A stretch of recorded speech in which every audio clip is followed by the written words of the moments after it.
You know what the name of the people, it was Bob, and they were on Zoom in our last meeting. I never got their surname. And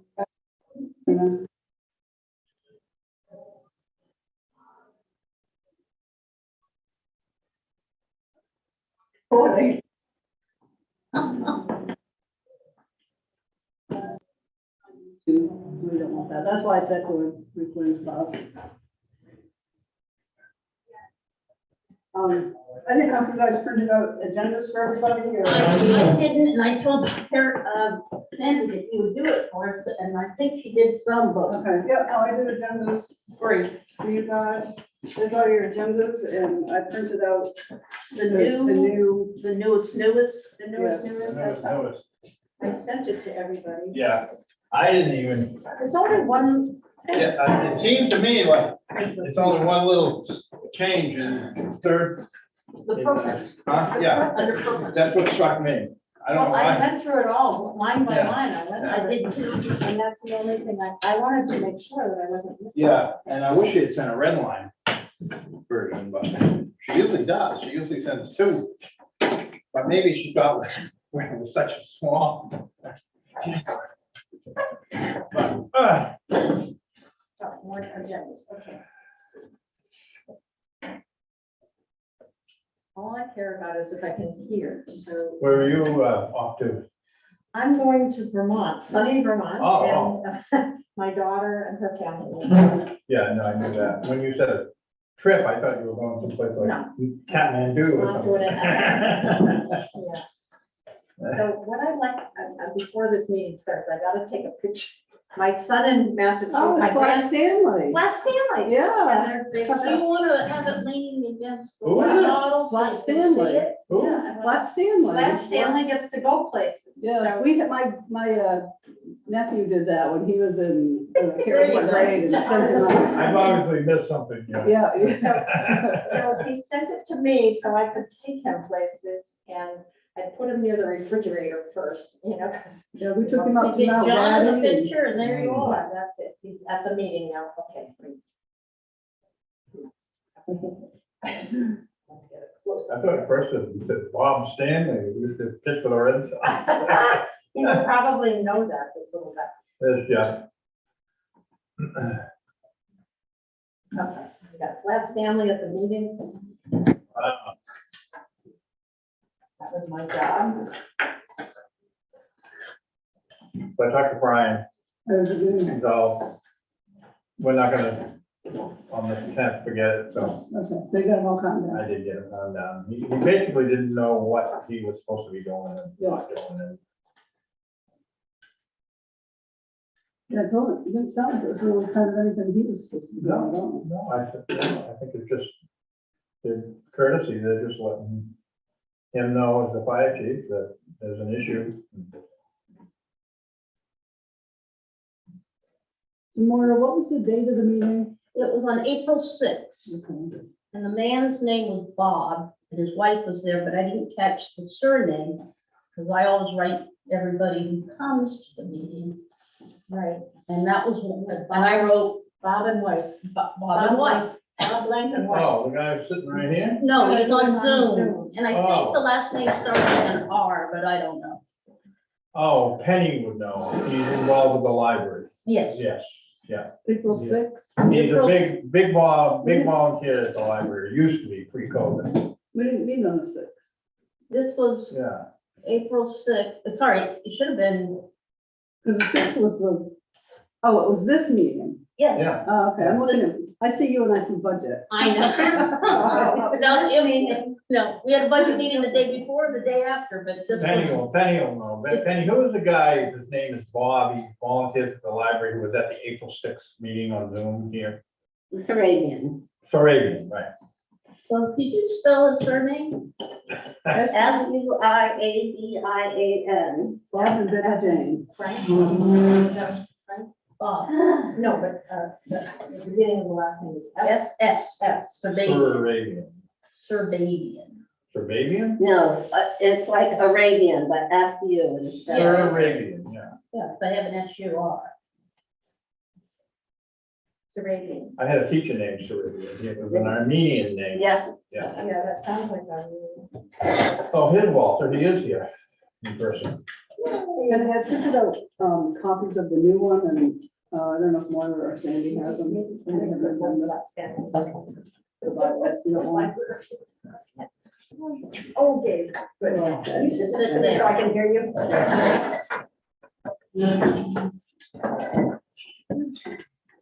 Well, careful, Walter. You didn't make it. Those are the latest. Minutes. Yep, you're tangled again. The bylaws. And it's the new one. You're gonna hurt that knee all over again. Thank you for the warning. I take it that you and Usain Bolt are not in the same. Here's our agenda. I don't know if you, I got one. you got one? You can shoot it back this way. Good evening, Jeff. Can you hear us?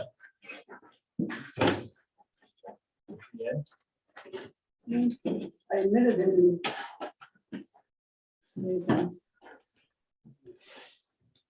Jeff's here. How you doing? I'm doing okay. I How you won't say- feeling? I'm glad for pain pills. Let me put it that way. You know when they wear off. Yeah.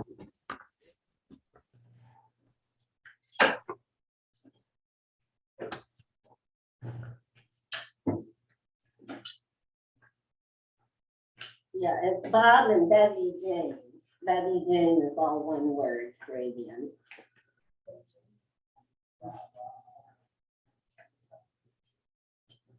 Hi, Sandy. I thought you were maybe zooming. Yeah. Had that repair guy come by, Oh. I thought maybe it was dispense with him. a health thing or. Nope.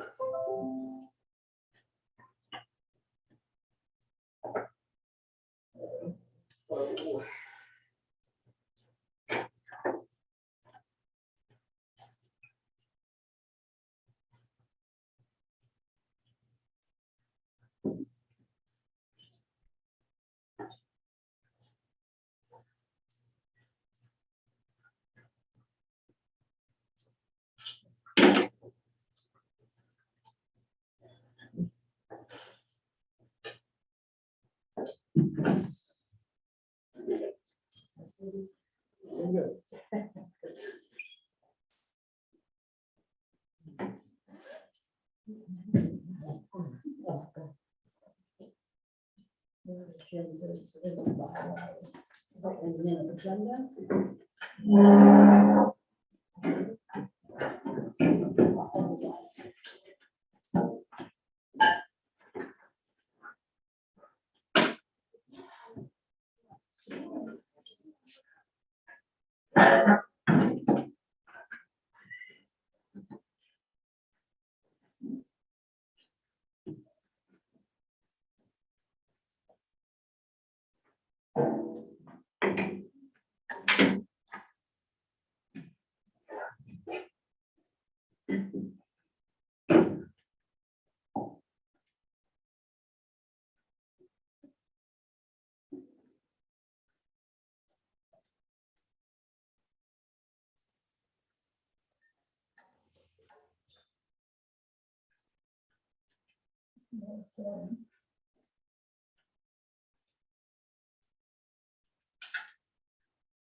So you wanted to say anything last time you called, your meeting to order, then I'll call select board to order, so we gotta go through our public comment and, you know, that. Yeah. Formality.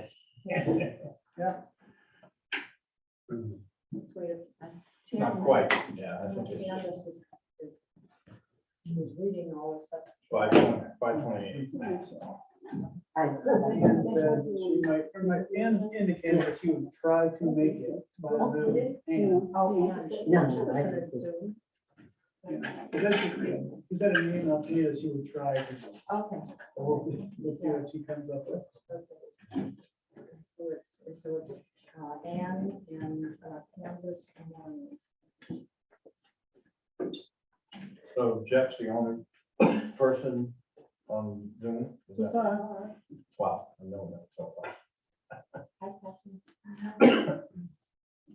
I'm not coughing because I have COVID either. I have coughing because I have, I think, smoke inhalation because I helped Dana burn the pile out back here.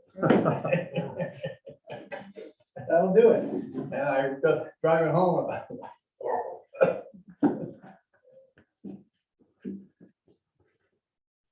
Were you there overnight? No. was it happening all night? Did you get through most of it today? Yeah, well, actually, we burned it a week ago and Right. it really rained hard and kind of put it out. So Larry kind of pushed it up again and we reburned Good. the dregs. Good. Yeah, but it should get us through the summer now, so. I hope so, because with the, the fire conditions, I know that people are having to bring stuff in rather than burn, so.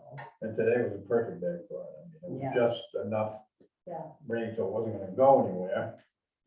But it wasn't so much that it put it out. Yeah.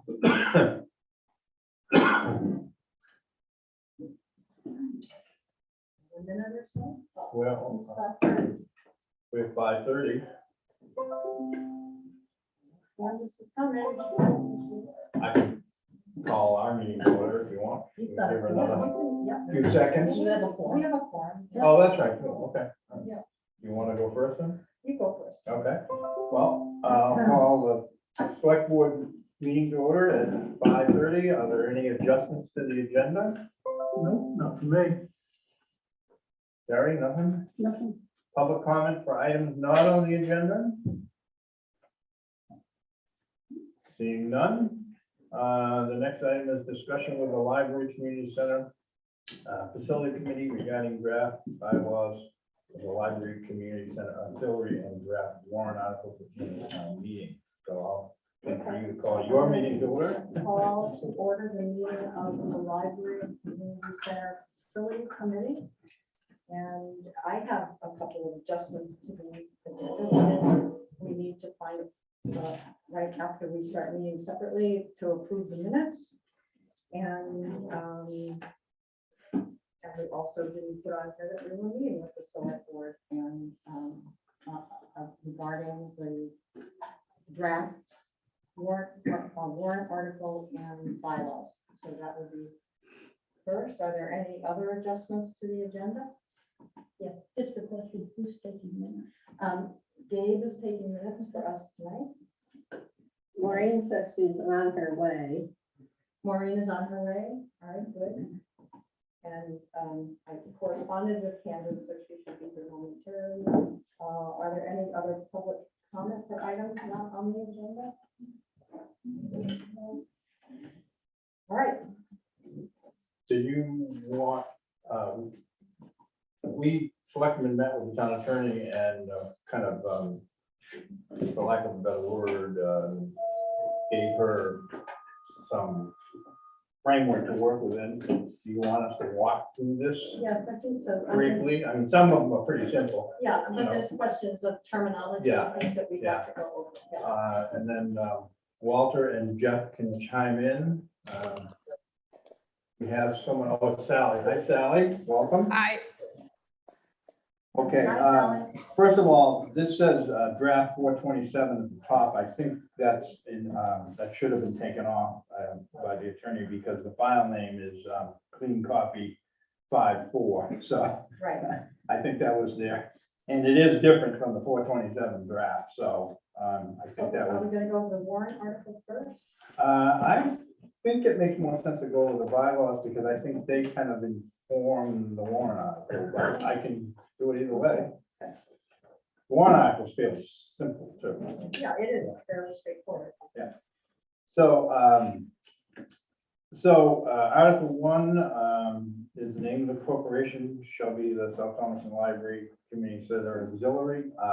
I don't think anybody's wedded to the name auxiliary, but, What's the reason for the? well, at first I didn't like it, but then Jeff and Walter both, and Kristen both indicated that typically auxiliaries in Maine are known as sort of fundraising arms of Right, fire departments or ambulances, so we thought that that had an identity already.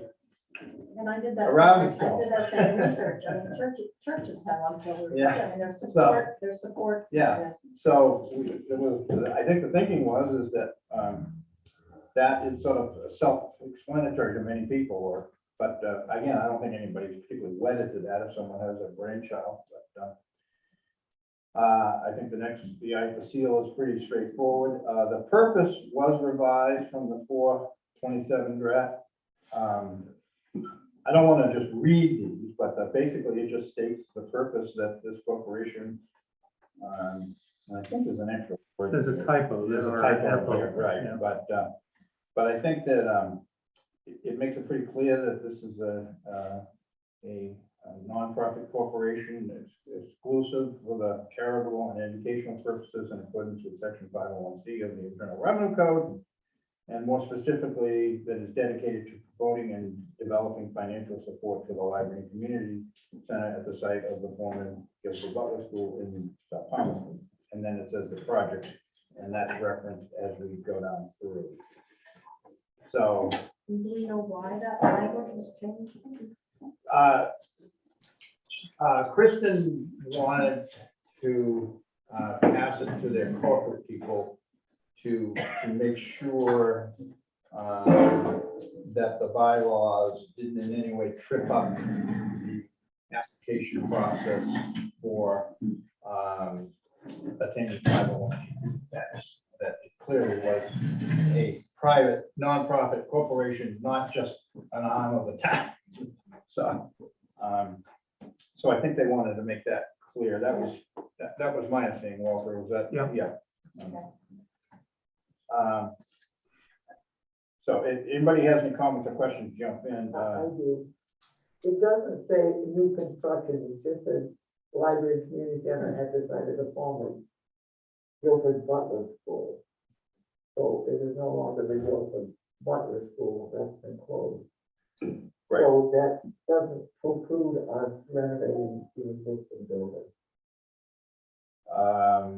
That would be how I read it. Also, Yeah, okay. but, and I think that would be consistent with Article 10 as amended too. But, John? yeah, But that's not consistent with the mission that was to construct and fund for a new building. So we have a difference there with the mission that we were given. yeah, but I don't think that, my personal feeling is, and Walter and Jeff can chime on this, I don't think it promotes the renovation, it just doesn't prohibit it, as Article 10 didn't, because of if there were changing circumstances, but I don't want to speak for Walter and Jeff. Jeff, got any comments on that, or? Yeah, I agree completely. With- That the Article 10 change does not require us to go forward with renovations. It's an out if we have to. Walter?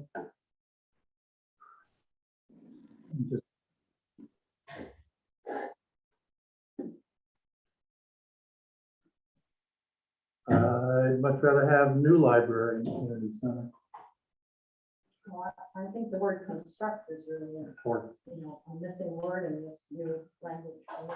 It is for me too, because when I read this, I immediately wrote no construction.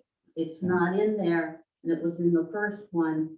And I go back to the mission, the original mission that this committee was set up for.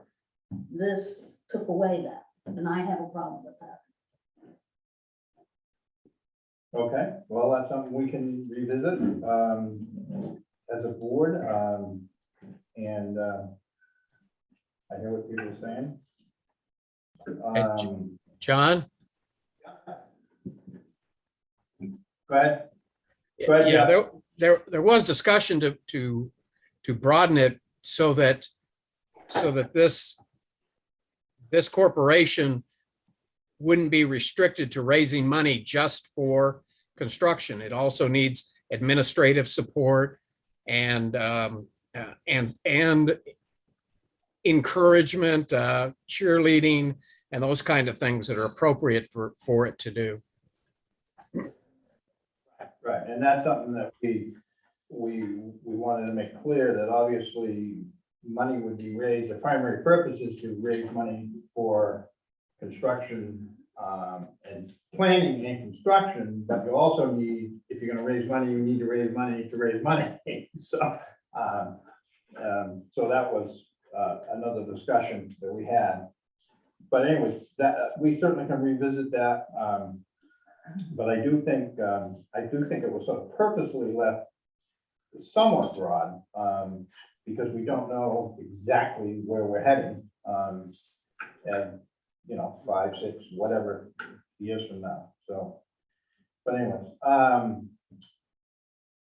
so move on to the next one, But I guess my question is Article 10.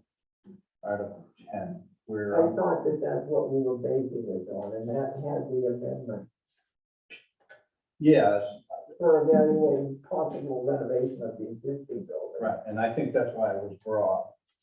Yeah, But I think we've heard your comments and thoughts, and we'll have to revisit it as a select board. okay. Yeah. I mean, I suppose we could change it tonight, but I think the purpose of tonight was to sort of walk it through, hear your comments, Yeah, and then, I agree. because actually the bylaws don't need to be done, right away, because they're not gonna be in the town report. But they are gonna be posted with the warrant according to the article, but. And the bylaws can be amended too. Okay, the powers and corporation, it talks about what happens if there's a dissolution. It talks about no money can go to benefit personal individuals, director, member, officer. I don't want to read this, so I assume everybody has, so if anybody has questions, just chime in.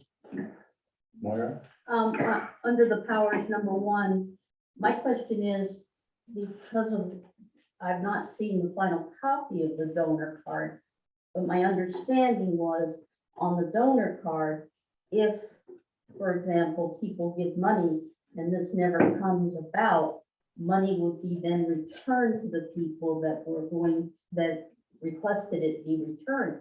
And it doesn't say that in the bylaw. Well, I think you're confusing two things. The Okay. donor card was for the town, donations made to the town of South Thomaston. Yeah. This is governing donations that would be made to a private nonprofit corporation. So, And I think that board of directors is gonna have to sort out that question. That's my, I don't think there's anything to sort out on that front. I'll defer to Kristen. I think we've already had this conversation. If you guys dissolve without completion, then there are rules about how those funds can be distributed. Right. As opposed to what we did at the town, which we specifically allow for the return of those funds to the individual who donated, if they so indicate on the donor card. Those are two different legal constructs, as best I understood it from Kristen. yeah, that was my impression too, that one, but it clearly is a matter that It has to be taken up by It's this the board of corporation, directors, right? and that goes to my question, that it's not in here. But it is in there later. Well, it goes to the select board. When I read it late Yeah. down the road, it's. Right. So if this corporation makes any they can't accept money with obligations unless the select board approves it. And once the select board approves it, then they are obligated by the same restrictions as are asked for. And she's added on this one, it's to be used for public purpose. which I think covers that, if new construction doesn't happen, it could be used for a public purpose, that was added in the first copy we got. Okay. Yeah. So, all right, so one, there's a little bit of discussion on MA, we need to get some clarity, but I think Walter was, I kind of recollect the same thing that Walter did, that that unless it's a conditioned gift that's actually approved by the board, then what happens upon if everything falls apart is it comes over and is used for a public purpose. Yes, we added that in this. Yeah. Okay, two is, makes it clear that compensation should not be paid to the members, directors, or officers, except they can be reimbursed for things like travel or printing. But it's not to say that they couldn't hire somebody, pay someone, for example, a fee to write a grant or something like that. Three is sort of boilerplate language about affirmative action, equal opportunity. Basically, I think it's the law. Four just simply says that the board, that the corporation won't do anything that would invalidate their 501c3 tax status, assuming they achieve that. Five just simply says that it's located in the town of South Thompson. I actually asked the question, do we have to have a specific address? And the answer was no. So it is envisioned at this point to be a membership corporation. There's two types of nonprofits in Maine. One's a membership, which means it's open to all. You know, I mean, you might have certain things like you got to fill out your name and address or something. That's up to the board. It would be go ahead. We have. Yeah, go ahead, jump in. Yeah, I'm just trying to move. I guess just based on what we see here, it's not clear, like, first of all, how the membership operates, and second of all, what benefit having this notion of membership, like, what, sort of why, I guess, why membership, and how does membership operate based on these bylaws, because I found them very vague. Well, the membership, as I had the same question. And, because I thought that the membership really doesn't have a role here. But the answer that I got was, that, it really, and correct me if I'm wrong, Jeff and Walter, but it was really just sort of to, for lack of a better word, cheerleading. And there would be an annual meeting where the members could come and could ask questions about what the board of directors are doing, and board will provide information. And that was it. And I personally felt that was a little weak. I thought the membership should have more of a role, but we left that conversation at that right there. You guys want to chime in on it? No, that's exactly, the initial thrust to me was it expands reach. Well, I mean, And, yeah. and encourages more participation, and then, all of us are smarter than any of us. I know membership has been a big issue, or not issue so much as a topic for you, and I know that there's places that have memberships that give you something for the membership, which actually makes it more restrictive rather than more open. And but this is like a membership that's open to all, which is great, and I don't see, I mean, it's not something I'm going to lay my life down for, but I'm curious why it's there, what's the purpose? So if it's open to all, which usually, the purpose of the 501c3 is to benefit for everybody in the town or wherever their focus is. So, I think of memberships like here, the golf club and Farnsworth, and you get the gold and the silver and you get something, you don't get anything, and you have to belong.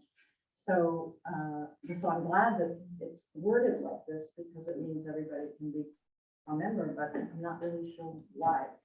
So. Yeah. Jeff, did you have something earlier? Yeah, the whole purpose was to make it a broader public body, to bring bring the public into this corporation as well. Make it very clear that they're a part of this organization, even though the business of the corporation will be carried out by the board of directors. And being a member does not give you voting rights. It just gives you listening rights and any amount of talking rights that the board of directors wants to give the public. And the ability to attend an annual meeting. Correct. More, I think you were next, and then Gabe. The membership doesn't make sense to me at all, because I've done membership as a board president of a science museum or with an association that ran bookstores and public lands. And membership, they were given discounts or they were given discounts on product that was sold. Members, this is open to everybody, and a membership is exclusive in the way I interpret it. And that's why I had a problem with membership, because we're not selling something, we're not providing something that they can buy so they can have a discount or anything. It is open already to the public. And so unless we do something different, I don't see that we should be a membership, because it means that I have to sign up. It should be that it's open to everybody and I don't have to sign up for anything. I can come in, I can go out, because a lot of people, privacy is important and they don't want to put their name down. They don't want to put, where they live. And so to me, it made no sense. That's my comment. Well, you certainly wouldn't have to join, but anyways. Go I ahead. guess I was gonna say something sort of along the same lines, whereas I understand, I understand the wish to expand the reach of the organization and bring people in, but I fear that having a membership corporation when people have bumper stickers or something could actually be particularly given the level of emotion in the town related to the Guilford Butler project, divisive. And also, I think it could risk I don't know, I agree with Moira basically in that it has a sort of exclusive aspect and it creates a group where I don't think we want to create a group, and we want to keep reminding people that the entire group of citizens of the town is they're the stakeholders. That's in my opinion. That's interesting you have that take on it, because I have the 180-degree opposite take. So it seems to be a perceptual issue, not, if everybody's trying to be inclusive and open, but we see it differently, so usually memberships are exclusive in 501c3s, but if people feel that it is not inclusive by not having a membership, then I say, have a membership. I don't want people to feel excluded. So, I think there's a perceptual issue going on, and I don't know how to judge that. Yeah, I don't either, but I definitely have the exact opposite take. I mean, I like the idea that anybody can become a member of the corporation. It feels very inclusive to me, but, well, obviously more discussion on that.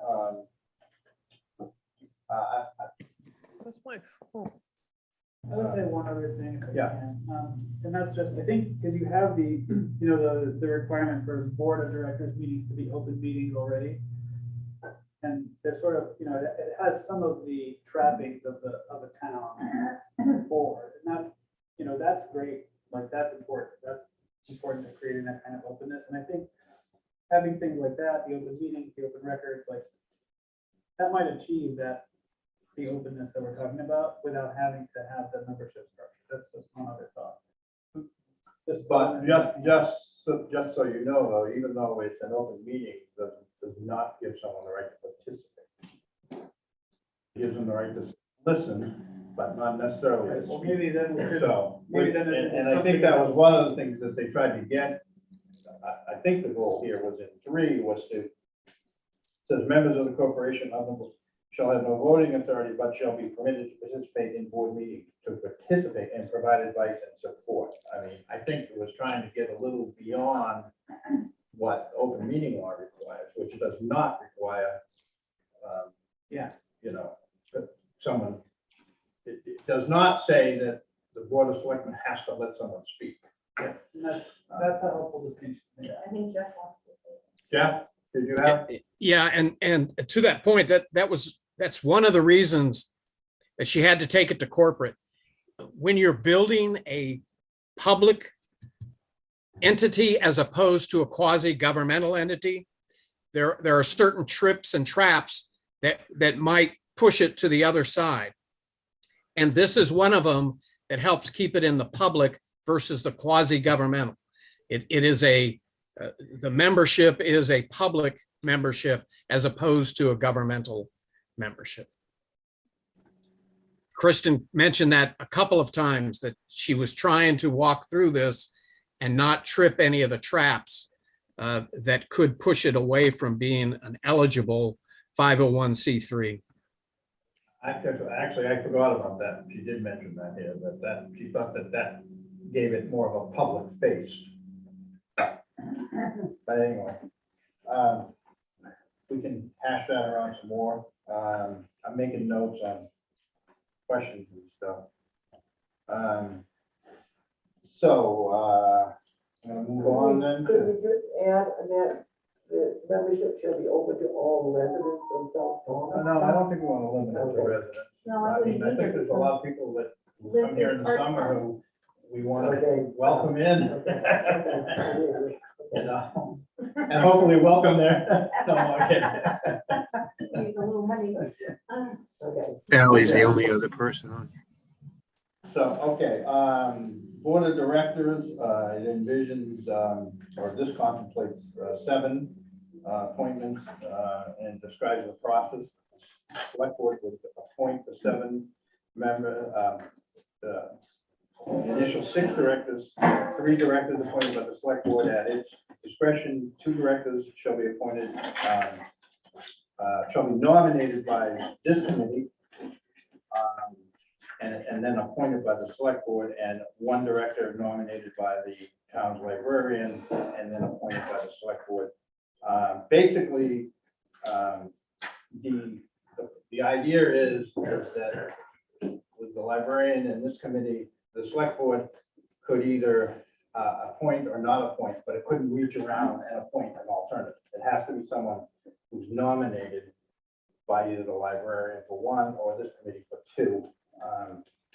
And then one of the 7th member would be, and I know this is very important to Walter, would be a member of the Select Board, and that would change potentially each year depending on who's on the Select Board, right? Walter indicated based on his experience with the transfer station that he thought that was kind of a critical linkage. I don't want to speak for you, but. I've seen what happens when it goes the other way. So, thoughts, questions on that? You go first. I have. I think just, I don't know that it needs to be written into bylaws, but I think there's a layer of process. Because the board of directors, in order for the organization to be successful, should be like a complementary group of people with like a variety of skill sets that work together. But I think it's, once we get to the actual nominating process, and I don't know if there's anything to write differently, but you know, it's almost like we need to know, like, you know, who's being appointed by the Select Board. Okay, then the committee can think about it and think about who's going to be the best complement to those people, what's missing here. And then, you know, Penny, her own opinion on that, and she can nominate someone that she thinks is complementary.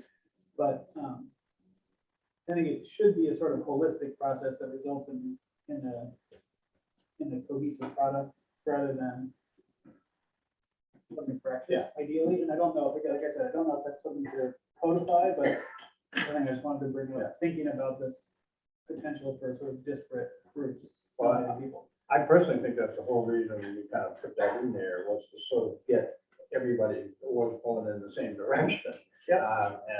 And there's certainly nothing in there that wouldn't prohibit having a discussion about, you know, who goes first, but of course, I would just second that and say there's a kind of a vetting process of, you know, we need somebody with construction ability, for instance. So how, then all of us sit together and say, who do we know in town, you know, who can we approach? Rather than waiting for people to Yeah. volunteer, that it's really gotta be about skills and how a team is constructed, and even though there's different, this committee and select board and Penny offering ideas, what is the process by which this board is going to be vetted? I guess that's the best word I can know. Well, I think we tried to spread that around. Or this tried to spread that around, but go ahead. Well, to me, I think that the board or the committee is going to know what they need in terms of human resources more than anybody else. And if we keep this 3 select board appointees, which, to be honest, I think is over control, that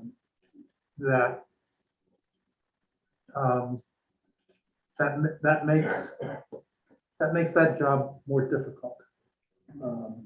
As I said, these folks are the ones who know or will know what skills they need, what the personality matches are, blah, blah, blah, blah, blah. So how you meld that process with 3 select board appointees is a challenge. Yeah, I So, agree. so if you ask me to vote on that, I'd say 1 select board member, and the select board has approval authority, not go dredge up the candidates.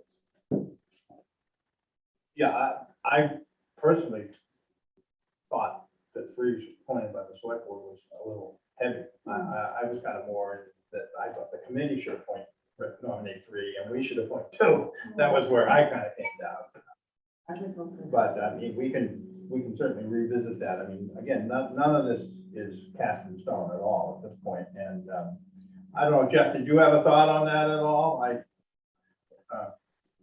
You don't have to. Yeah, I'm not hard over on the 3-2. 2-3 would work for me as well. Because in effect, the select board has 4. when Yeah, you count. exactly. Moira? When I first read this, it looked like a power play, because I disagree that, and I agree with what Walter just said. I felt that the select board had too many of the people that they were choosing. So I thought it was a power play of too much control by the select board. Because having been on many boards in the city, with what Sandy says, you need people that know the people that can get money. You need the people that can make decisions and write what needs to be done. You need to have the smoozers that can go and do all these other things. And you have to have a group of people that work as a team. And if you're going to have so many coming from one section versus the people that are married to it and working on it, you have a power play and you won't have a team. And I had a real problem with this host, how the nominating would be done, because I felt it wasn't a fair system. I agree with that. Yes, I do. Yeah, What actually, in the very, Can I ask I'm one sorry. more question? What would you put in place? Well, you're using the model of the transfer station. The transfer station has a select board person from the 3 towns. And then the other person is then approved by each of the towns who volunteers to help. And so you have 2 people from your different towns. So it's a different model. And so I think you're always going to have that select board, and I truly believe that that's a good idea, because you have to have the bridge from the board to the town. You definitely need to have that.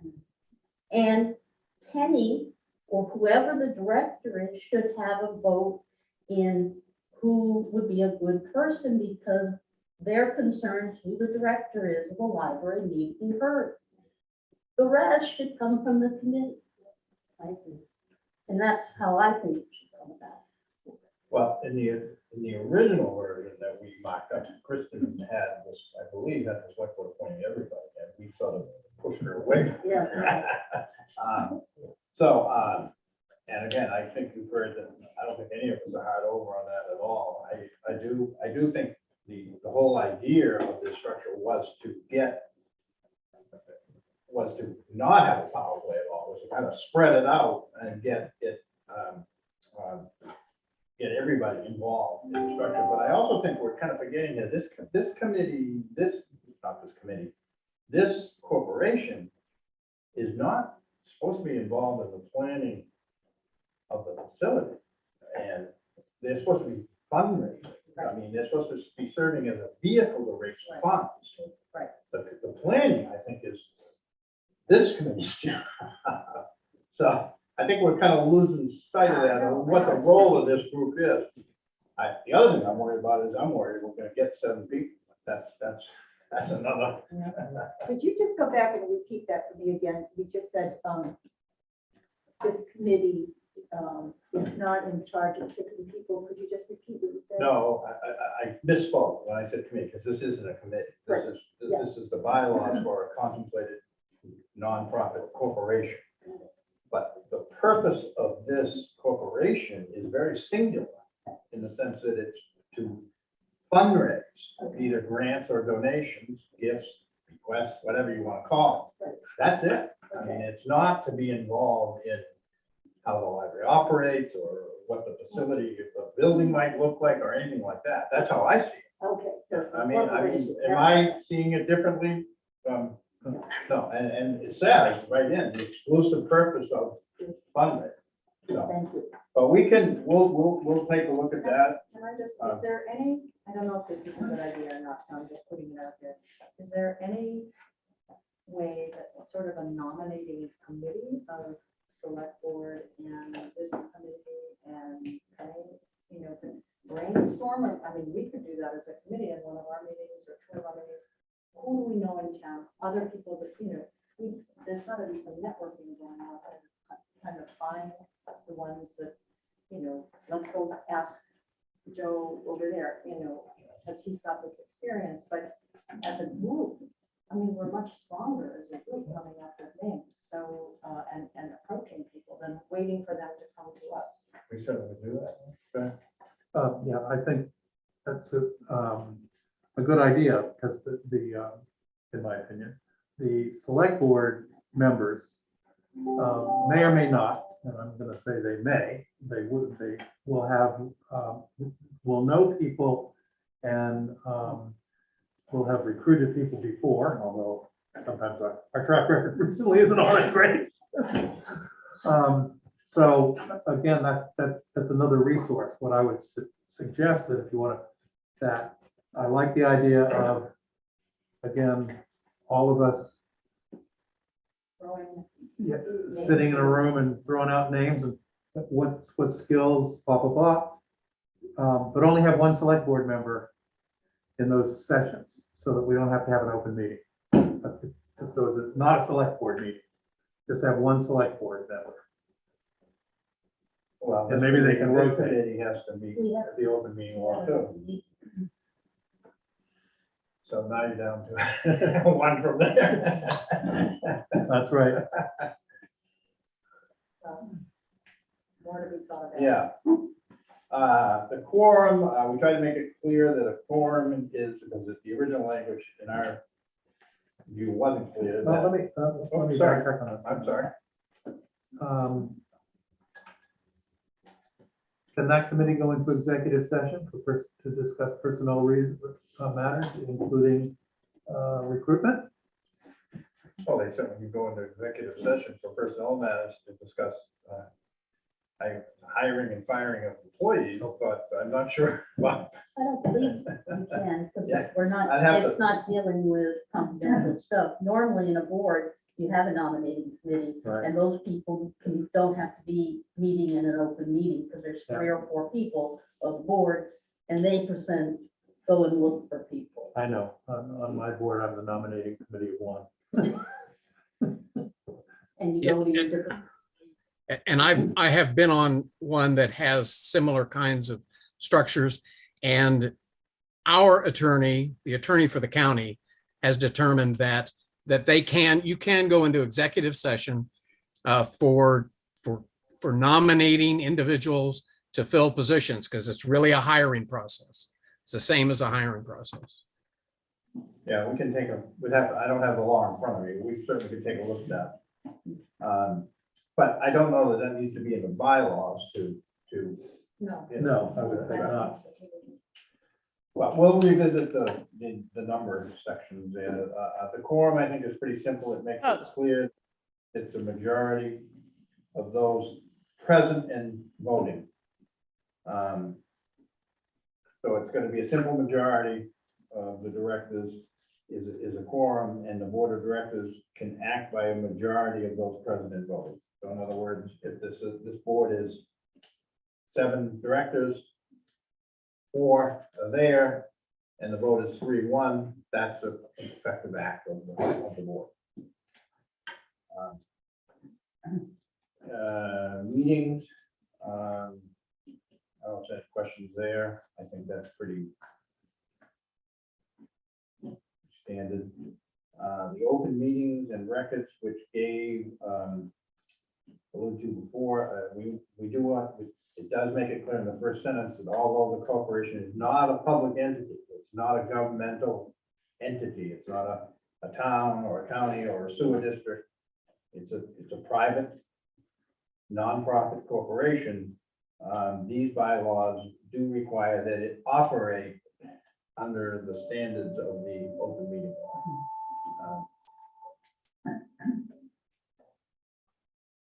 Which I think personally. I have a question about that. Yeah. Does that mean like 2 members of the board of directors having lunch can't discuss board of directors business outside of those meetings? That's not a violation of the open meeting law. Because It has to be a quorum. Yeah. It has to be, so.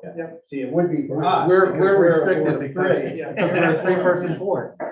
Yeah. And Thomas and I have a 5-person board, so any 2 of those can talk business outside of the meetings all they want. Okay. And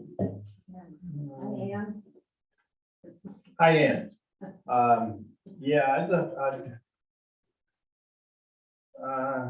Ann, actually, speaking of Ann being here, she had a question on the number 2 quorum, president voting. Does that include people attending virtually? yes. Okay. Yes, there is some language. According to our new remote policy. There's some language in here about. That's at number 3. Yeah, 3, okay, yeah. Just wanted to confirm. Yeah. I'm not sure I 100% agree with that. Something in the back of my mind is. That's how we always got around the open meeting law in Yeah. Massachusetts.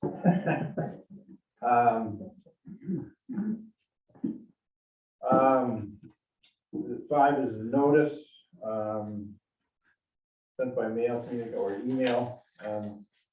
We in South Thomaston sort of have a tradition around here of 5 days, and we just felt that was a good number to plug in, so stick with that tradition. And although it's not in law, vacancy just makes it clear that if there's any vacancies, they're filled in the same manner, which we may be revisiting, and they would be for the duration of the term. So in other words, if I'm on the board of directors or Gabe's on the board of directors and he serves for a year, he was appointed for a 3-year term and serves for a year, then the vacancy would be for the 2 years. It wouldn't be the 3 years. And then the officers, I think it's pretty standard. There's a president, treasurer, and secretary. Officers elected by the board. President's the chief legal operating officer. Presides at the meetings. Treasurer keeps the books and records and financial. The treasurer may serve without bond unless required by the board of directors. We did have a little discussion about this.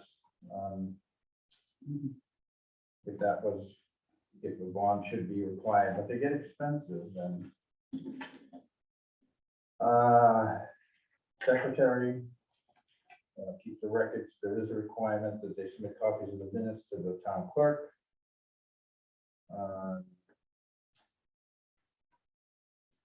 Resignations. Now, this is the officers now, not the board. So if the president resigns as president, then the board replaces that person. So we're gonna make sure clear here, we're not talking about the board here, we're talking about the officers.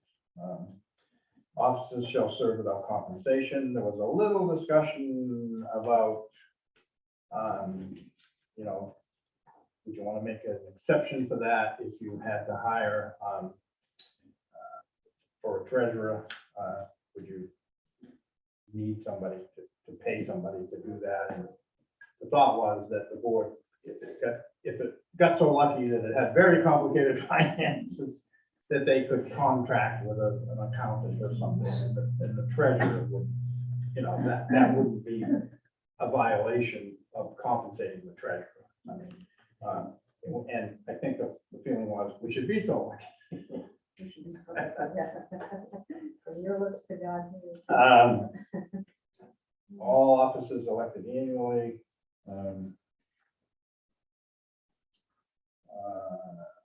Seems so there's a repeat in there about the vacancy. It's also in 6.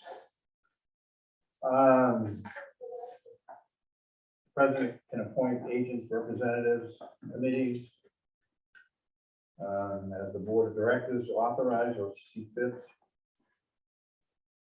Board of directors may appoint standing committees.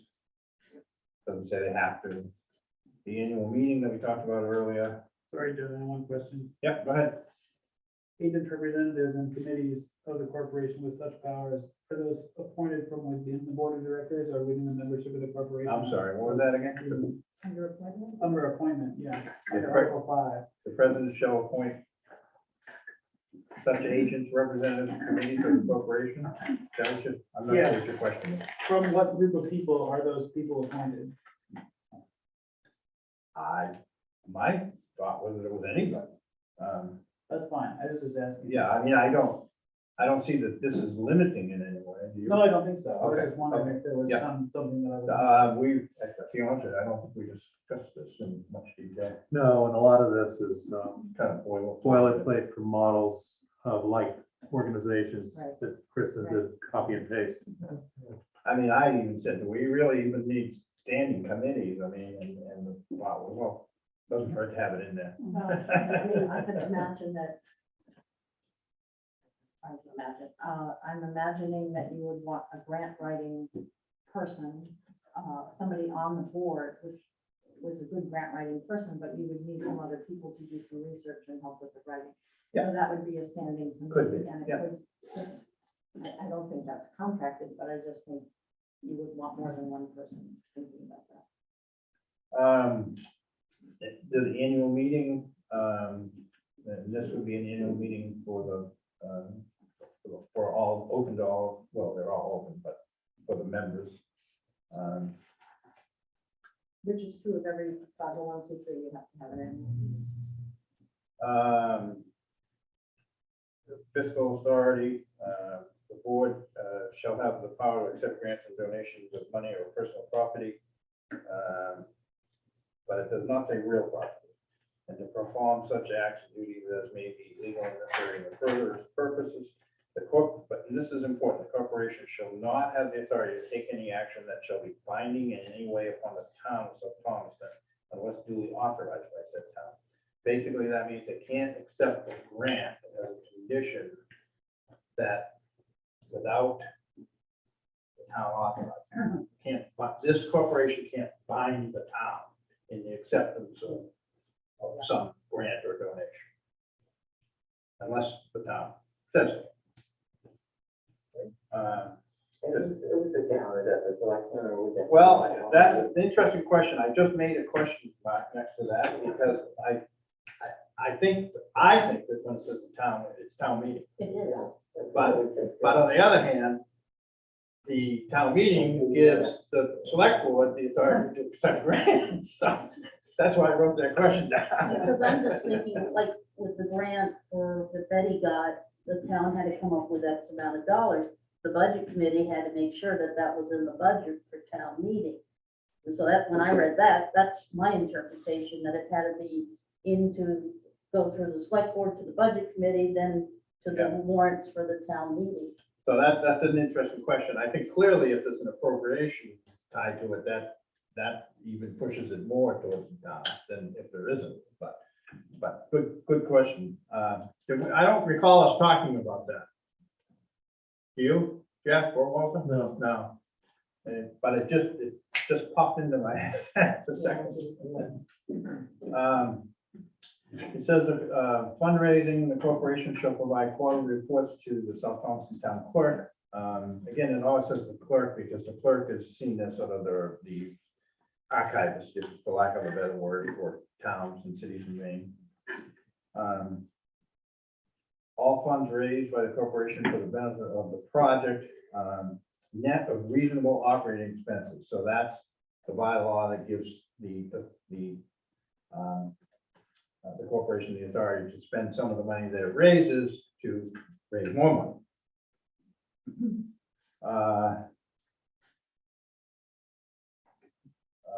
I'm not sure if this is a bylaw question or not, but let's say that this board is lucky enough and gets $1 million. Where does it sit? That has to be turned over to the town Yeah, but not annually. yeah, Well, that would be up to the board of directors and the treasurer. okay, Yeah, I mean, that's how I see it. okay. So initially, we could then, set up like a savings account as a corporation and put that. one. Or you could invest it in something Well, yeah. potentially more risky. Well, I'm not sure that they should be putting it into the hedge fund or something, I'll let you. but put it into bonds or, you know, I don't. Pam has her hand up online. Bitcoin. Yeah, and You're muted. You're muted. muted. Muted. Still muted. There we go. The fiscal year referred to here doesn't match the one for the town, does it? Yeah, Our it town does. does Does now. the town, it does now, okay. All right. Thanks. And anybody who hasn't paid their second tax bill, it was due April 1st. About where we're at here. Okay, fine, good. Thank you. There were only 9 pages of people that didn't. Oh, really? How many? How many we down to now? 139. It's getting down there. That's about it. But see, no one's ever had to make 2 payments in this town before. People just, I call it the shoebox effect. They got the bill in October, paid the first half, and threw it in the shoebox. Okay, all funds raised by the corporation for the benefit of the project and a reasonable amount shall be accounted for and paid over to the town at least 30 days following the close of the corporation's fiscal year. The corporation will assure that all donors to the corporation are made aware of funds raised by the corporation net of reasonable amount were paid over to the town for use toward the project within the discretion of the town select board. Corporation shall not accept any conditional grants unless select board agreed to vote. And here it says the select board, so that's, I think that goes back to that. We need to discuss that other matter that we just talked about when it says in one, when it said the town.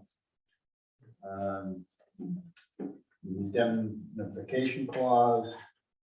I had a question about, Moira, I think also had a question. Oh, sorry.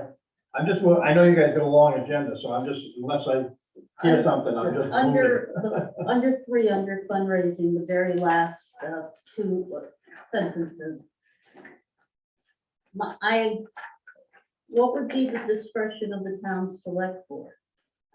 It's very wide open, and so what is it alluding to? And then and the other question is not to accept conditional grants unless the select board has agreed to vote on the terms. What are you looking at that would be classified in those? Well, I can tell you what I personally see, but let's say, for example, we have 50,000 was turned over to the town, and this group comes to us, the select board, and says, we want to hire an architect for $25,000 to do some planning and an elevation with help with fundraising and blah, blah, blah. And we would have to authorize that expenditure. I mean, that's how I see it, but Jeff shaking his head yes, so. Is there, sorry, I have a follow-up question, just like, do we foresee that it could be complicated to apply for a grant or like develop a relationship with a granting organization as a nonprofit who has to turn over all their money to the town every year? Like, the grant is like paying out over a longer period of time. Like, does an organization with that kind of structure have like enough authority over the projects they're asking for grants for to actually get grants? An interesting. That is a good question. I have no idea. No, I think you're right. I think I can see, It comes under this big umbrella of I can- discretion. yeah, I can see where that And is possible. often grants are 3-year grant. I mean, that would be the kind of grants I would be interested in going for a 3-year grant. So what happens? So maybe what we need to discuss is having a little, where you'd have to turn it over to the town unless the select board gave you authorization. Not you, this corporation, unless the select board gave the authorization not to, based on some sort of condition or some reasonable circumstances. I think That makes there just needs to be more spelling out the parameters of what could be an objection versus not being an objection, because this is so vague. I have no, it is like, if we do this, it has to be approved by the select board. It's like, what can we do? Because you got to think outside the box, and it really concerns me, this language. Yeah. Well, actually, under state law now, any money spent by the town has to be, as they say, spent on a warrant signed by the select board. So nobody actually has money technically to spend a dime of money once it hits the town's coffers without a warrant being signed by the select board under existing law. But I don't know where I was going with that thought, but go ahead. Why I'm recouped. So there are any number of amorphous items in this. And it seems to me that we could all be here for days trying to nail down every one of them with its list of specifics and its list of this is yes, this is no. And the fact of the matter is that once this is approved, you guys will have the authority to amend, and we will have the authority to approve your amendments. And I would expect that as you gain experience and the cold water of reality is poured on some of these things, that you would amend the bylaws and then come to the select board to have those amendments approved, and there'd be a discussion. So to try to nail every one of these amorphous things tonight, I think is an exercise that will be frustrating, and it would be better served with everybody getting experience.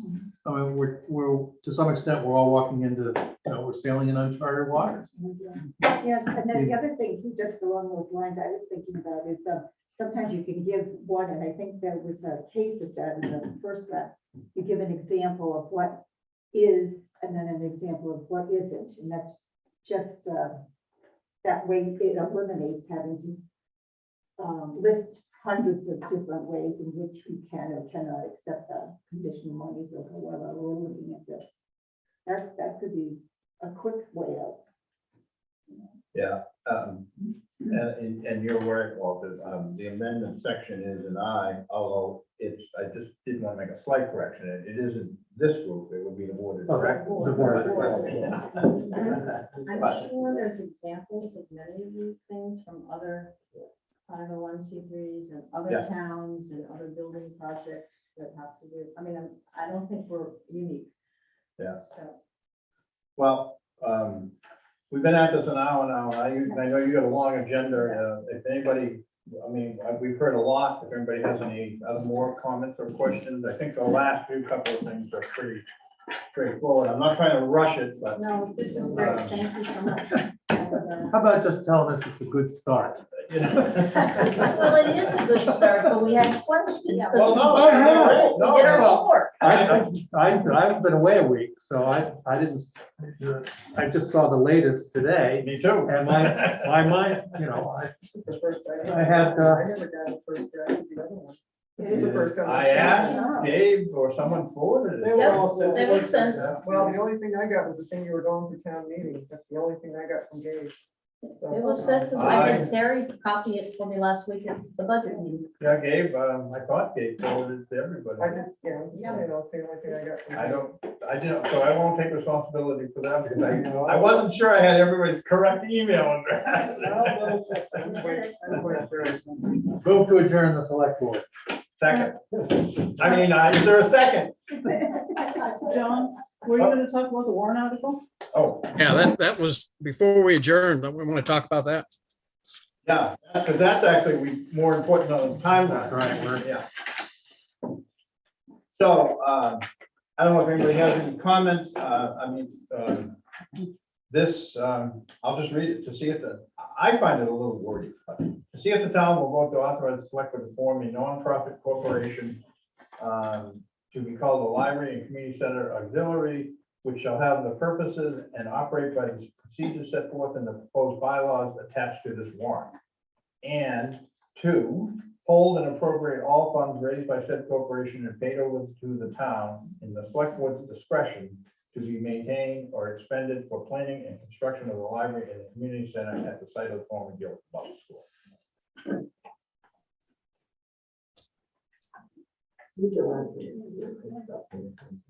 As, I make a motion that we authorize or approve the language for this warrant article. Second. Can you guys hang on just a minute? I had a question to reread it from one of the committee members here. Just the last time. So, Do it as our discussion.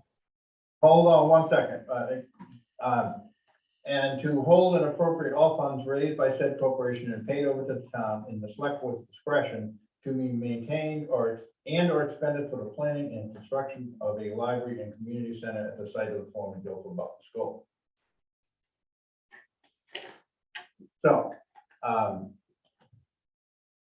So Jeff, you made a motion, Walter seconded it. I'm gonna open it up to discussion and I'm gonna broaden that discussion to the committee members present here, if there's no objection from you two.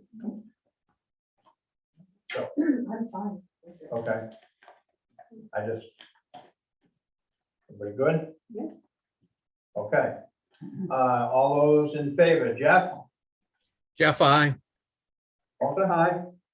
John? Aye, a little bit reluctantly. I think it could use some wordsmithing, but. Can we amend that and have a meeting to amend it? We can. You Okay, can. Could we highly suggest? We have a meeting on the 10th where we're gonna finalize the warrant stuff. So, motion to adjourn, Aye. Jeff? Second. Oh, I already made the motion. We're adjourned. Thank you all very much. Sorry. Thanks.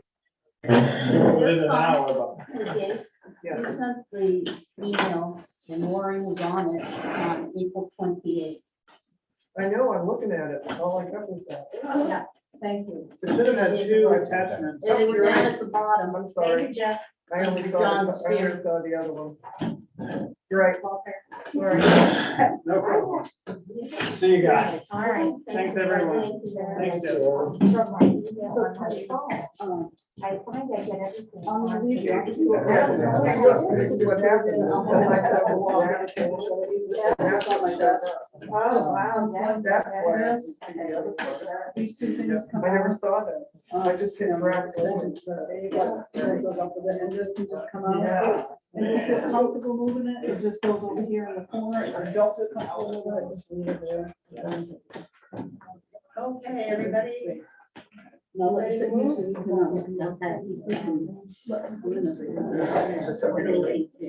You're taking over, Penny?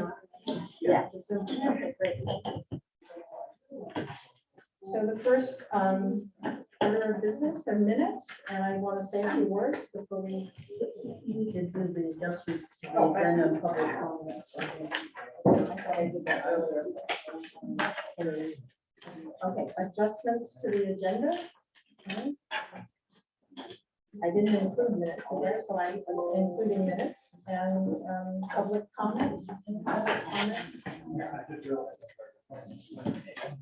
Does everybody have a copy of the minutes? So I want to say a couple words. Marcia did a great job and, it was a big meeting. And I got comments, and so in black are Marcia's words. I got comments from a couple of people, Moira being one, and I think it was Candy, she sent me something, or maybe it was Ann. no, I don't think it was. So those comments are in blue. And what I wanted to say is that the effort was to not only clarify things that happened at the joint meeting, but also to preserve a kind of order in which we are doing things. So, I know some of you feel that Maura does a lot of correcting, and she's a stickler for detail, I will say that. But I have learned to take much better minutes as a result of Maura's correcting my minutes. So I think if we can look at it in that light and look at these minutes to see if you can, I don't know, do you want to read them all right here? I would just suggest people read them themselves. Okay, And just to everybody's read them. mention, we added the names of the people and then but Penny gave us the surname of Bob, because that one was missing, and his wife's name, Betty Jane. So we added that in.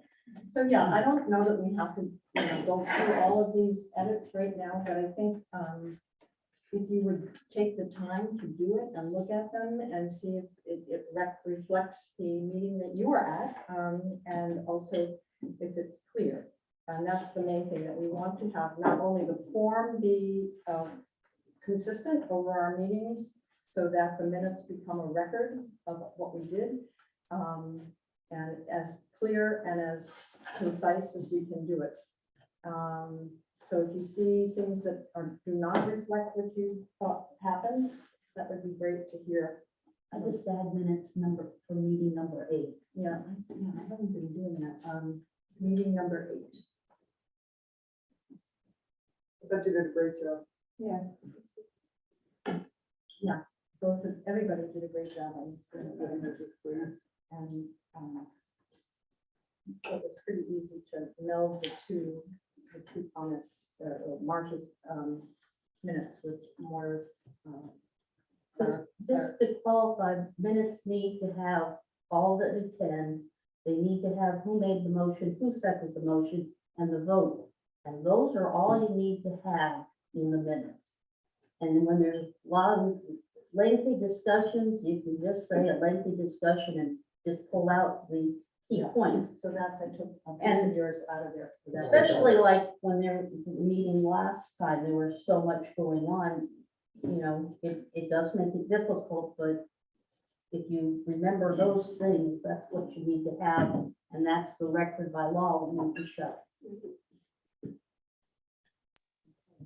And then there's a format, I have a template that you can follow. Well, I don't know, has everybody read them? I read them, I don't have a copy yet, but. Well, there's more copies Oh, on there? the table. This is one. Here it is. All right, let's take a few minutes to read.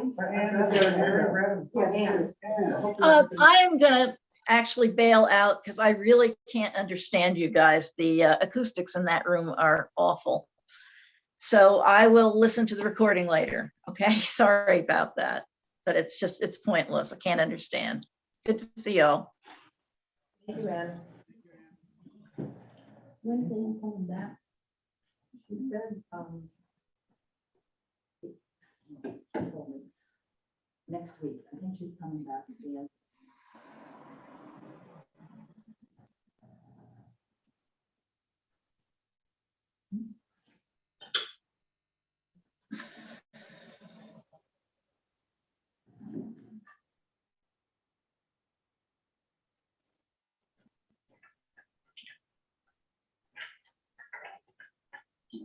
Do you remember what time you adjourned the meeting last? No.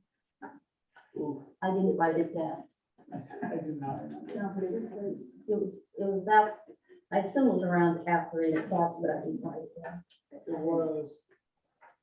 I don't remember. It was around. I think it was closer to 8:20 or 30. 8:20? Yeah. Good. So that might be the time that we can add in there. Call it 8:20.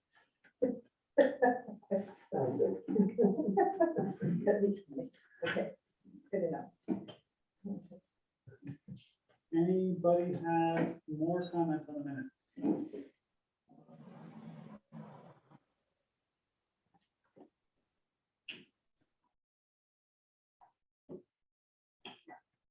I'll make a motion to approve the minutes as amended.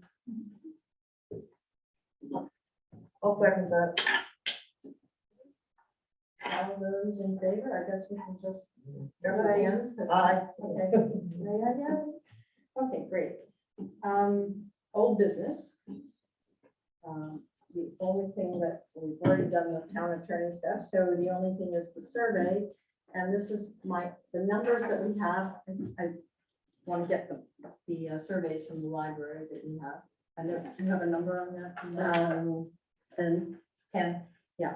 So I talked with Terry about putting the surveys within the warrant, the town report, of just a folded copy of the survey. So I'm waiting for a number from her. She's fine with it. It depends on whether those booklets are going to be mailed out or you're going to pick them up here at the town offices because they haven't made that decision yet.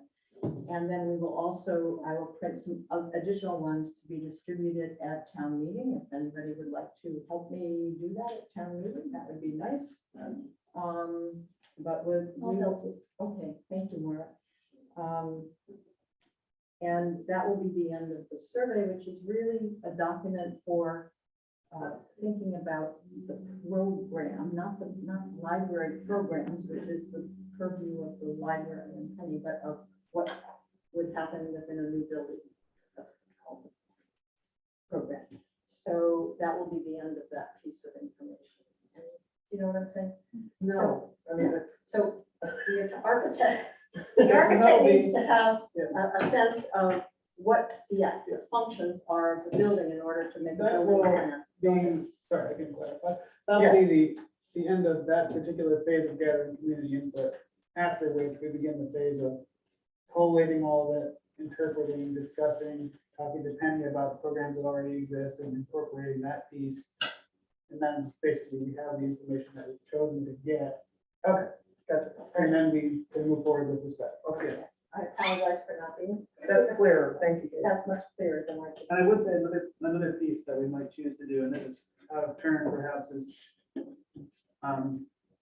you mentioned, Maureen, that you've gone to a couple of the libraries, like there's probably some work like that that this committee can do as a committee as well. So there might be other bits of information gathering that we do, but this particular phase will close after we distributed the survey at town meeting and set a new due date and then receive the survey back.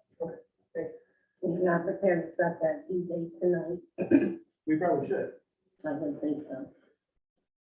Except the due date for, The When surveys that are the distributed surveys- at the town meeting. oh, yes, okay, so we'll have to put, so that's June 17th, 18th, something. 28th. No, it's the 28th. The 28th, yes. Oh, I looked on the, Yeah, I saw the Changed. 21st. When did It got changed because of Mike Mayo had a conflict.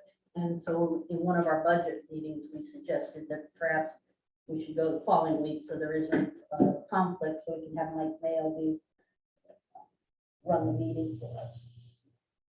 So when I checked with Terry last week, they had made that decision. What do you think about the end of July as being a due date? My suggestion is that we pull it out right then and there at the town meeting and hand it in. Yeah, but if somebody gets, if it, for example, if the booklet gets mailed to you and there's a survey inside and you're not going to town meeting, then what? I think since we're extending it myself, I'd make it shorter than later. I agree. I don't think we should give too much time because it's been out there and options and people are talking, but I do think that a shortened time. July 14th, 15th, something like that? Or 1 week, just 1 week? I don't know. That's how I would feel. So, wait a minute, so town meeting is in June or July? June 28th. So why are we talking about surveys in July? Surveys have to be returned by. So if you get a survey mailed to you in the town report, but you don't make it to the town meeting, Okay, then when do you have to return it by? so you're extending another month after that. Okay. So I would go July 15th. July 15th. Would be my suggestion. It's a Friday, it's a couple more weeks.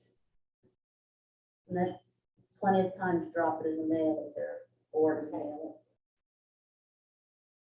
Okay, that's great. That sounds terrific.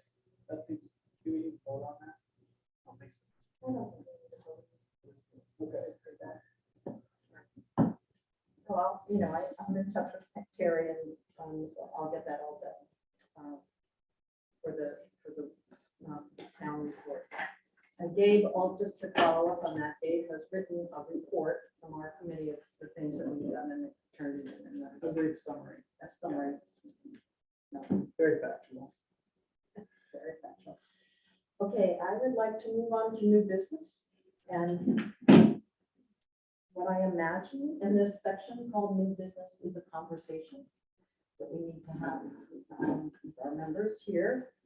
I'm going to ask if all of you have read the recommendation of the Guilford Butler Futures Committee, the recommendation that was also given out at our joint meeting. Has everyone read that? Should I read it out loud? I read it. Everybody read it? Okay. So this says that we will consider creating a 501c3. So that's what we were talking about today. And the purpose of the nonprofit would be to assist in the solicitation of donations and procuring of grants for the capital project. The second item that I've asked you all to review is Article 10, which was from last year's town meeting, which I think you've all read. Anybody's read that? Okay. Also talking about creating a library and community center facility committee to plan and fundraise for the construction of a new building. The amendment on that is if we don't do that, if we're not able to do that, that we would reconsider the renovation of the Guilford Butler School. And the third item is the mission of the committee, which I read out loud at our joint meeting. So I guess the thing that this has brought to my mind, and I'd really like to have a conversation, including members of the public. There are some people who are not sure about this mission. I'm not sure that they agree with this mission. And I think that we need to talk about, like, what do you think that this committee should be doing? What, in your minds, what is the purpose of this committee? And how would you like to see this project go forward? So I'm really saying that as an open question, because these three things tell us a fairly specific picture, but I'm not sure that everybody's with it. So I'm just really opening it up for discussion. You can say whatever you want, and I'd really like to know so we know how to go forward. I'm a little confused when we read the piece and you said the latter part was or alterations to the Gilbert Butler building. Considering altering the Gilbert Butler School. Is that part of that mission? Could you just read that sentence? The Article 10? Yeah, yes. So Article 10, I'm gonna read the whole thing, okay? Okay, start to finish. See if the town will direct the select board at the recommendation of the Guilford Butler Futures Committee to create a library and community center facility committee to plan and fundraise for the construction of a new building consisting of approximately 4,500 square feet to house a town-owned library and community center. There was a proposed amendment to the article. At the end of the article, add, notwithstanding the Futures Committee's recommendation, this article shall not be construed as preventing the Facility Committee from reevaluating possible renovation of the existing building if the committee finds renovation advisable due to changing circumstances. Okay, thank you. That's. And that wasn't proposed, I mean, was proposed and amended. It wasn't approved. Yes, and it was amended. adopted. It was adopted. That Yeah. amendment was adopted. So that helps me a lot because in listening also to the selectmen this evening, really, we have to be thinking, I don't have to do this, but we have to be thinking that we're really here to fundraise and how we're gonna do that. And then after the funds are coming in, then it seems like we have to start talking about architecture and all this other stuff. Did I misinterpret this? My understanding is we are not here to fundraise. It's gonna be a new committee with the board of directors, et cetera, that will do the fundraising. Oh, see, I thought it was a standing committee that would be appointed by the board of directors. The board of directors is separate From this committee. Right. It's separate from this. That seems weird. I'm gonna go back to the mission that when people put their name in, and it was very clear, we just said it last meeting. The committee has two primary goals: raise money for the initial design, followed by funding for the final designs and construction. Work with professionals to create initial designs and cost estimates, followed by final design and construction oversight. And Jeff made it crystal clear last meeting that that was the mission for this committee. We are to fundraise, but part of it is we're to have a 501c3 who will then move the more advanced fundraising. But we're not wiping our hands of fundraising. It's our responsibility. And it's also our responsibility to get the survey completed, to get our ideas done and move forward. I will tell you, we are now on meeting 9, and there's a reason why I want numbers, because this is meeting 9, and we haven't gotten off the dime. We're still debating what our mission is, and we were told what our mission was when we asked for people to volunteer and say, yes, I'm on board to do this. But not everybody's on board. And is a problem because we have a lot of work to do and we need to get going. So one of the things that I heard, originally, the select board was trying to have a fundraising committee and a building committee, right? And some of you signed up to want to be on the building committee and some of you for fundraising, or you didn't know which one you wanted to be on. And in some ways, what we just heard tonight, and tell me if I'm wrong, that the 501c3 has been given now, will be given the primary focus of fundraising, and design and planning ends up more with this committee, right? It's not separate completely, but it does seem like tasks have been divided for us in some way. What do you think? I think kind of, but it's almost like that the 501c3 is supporting the fundraising efforts of this committee, or acting as a sort of additional, I guess supporting and adding to the fundraising efforts of this committee. I think that practically speaking, depending on the amount of overlap between this committee and that board of directors and that organization, some division of labor is going to be required. But I don't think that needs to be baked into, we don't need to wash our hands of fundraising, and we should retain oversight of the whole thing, because that is our mission. I do agree with that. I think the point was that the 501c3 should not be planning the bill. Yeah, exactly. Right. So that clearly remains with this committee. Right, right. And then the mission is really about a new building. I mean, that's when I look at that mission statement, it's essentially about the new building. It's not about telling the library what to do. I don't see that anywhere in there, and I never did it really. So it's really about what we voted on at town meeting last year to go forth and try to raise the money for a new library and community center functions. Now, does anybody? But then I think our problem is the amendment that was made, so it also is including possible renovation on this point. If the money cannot be raised, if it seems like a. Well, if the time with circumstances have changed, I think that was deliberately made, but also maybe frustrating with it. Do we have a comment from the Yeah. That added amendment says, if something changes, so you cannot build a new building. That is how I've understood it. It's not just if you change your minds and decide you'd rather pitch overboard all the work that is being done ahead to analyze the situation. And that's one thing I would like to stress. Not that you're supposed to be going forward with a schizophrenic view of what your goal is. The other thing I would say is that fundraisers, people writing grant applications, trying to get big donations, cannot go out and say, well, we might build a new building, and we might renovate an old one.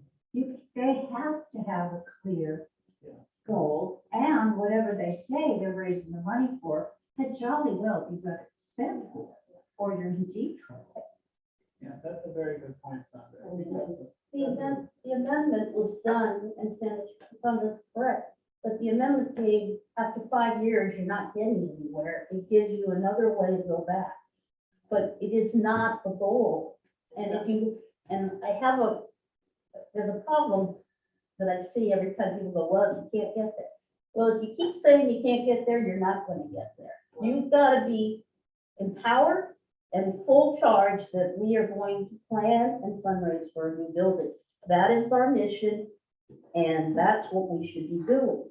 And if people don't want to do that, then we need to get people that do want it and be aligned all on the same page. I'm in agreement with that. I don't think you start with a kind of negative, maybe we will, maybe we won't. That's not You can't. nobody's That's gonna not follow how you all go that. But it is something that happened at town meeting, and so that's there, and it's in the record, so we can't ignore it either. So I guess the question then is, and I take your point about getting going, let's get going. What do you think we need to do to get going? And I'm really, honestly, I don't have it in my head exactly. I have some ideas, but I want to hear what you're all thinking. Yeah.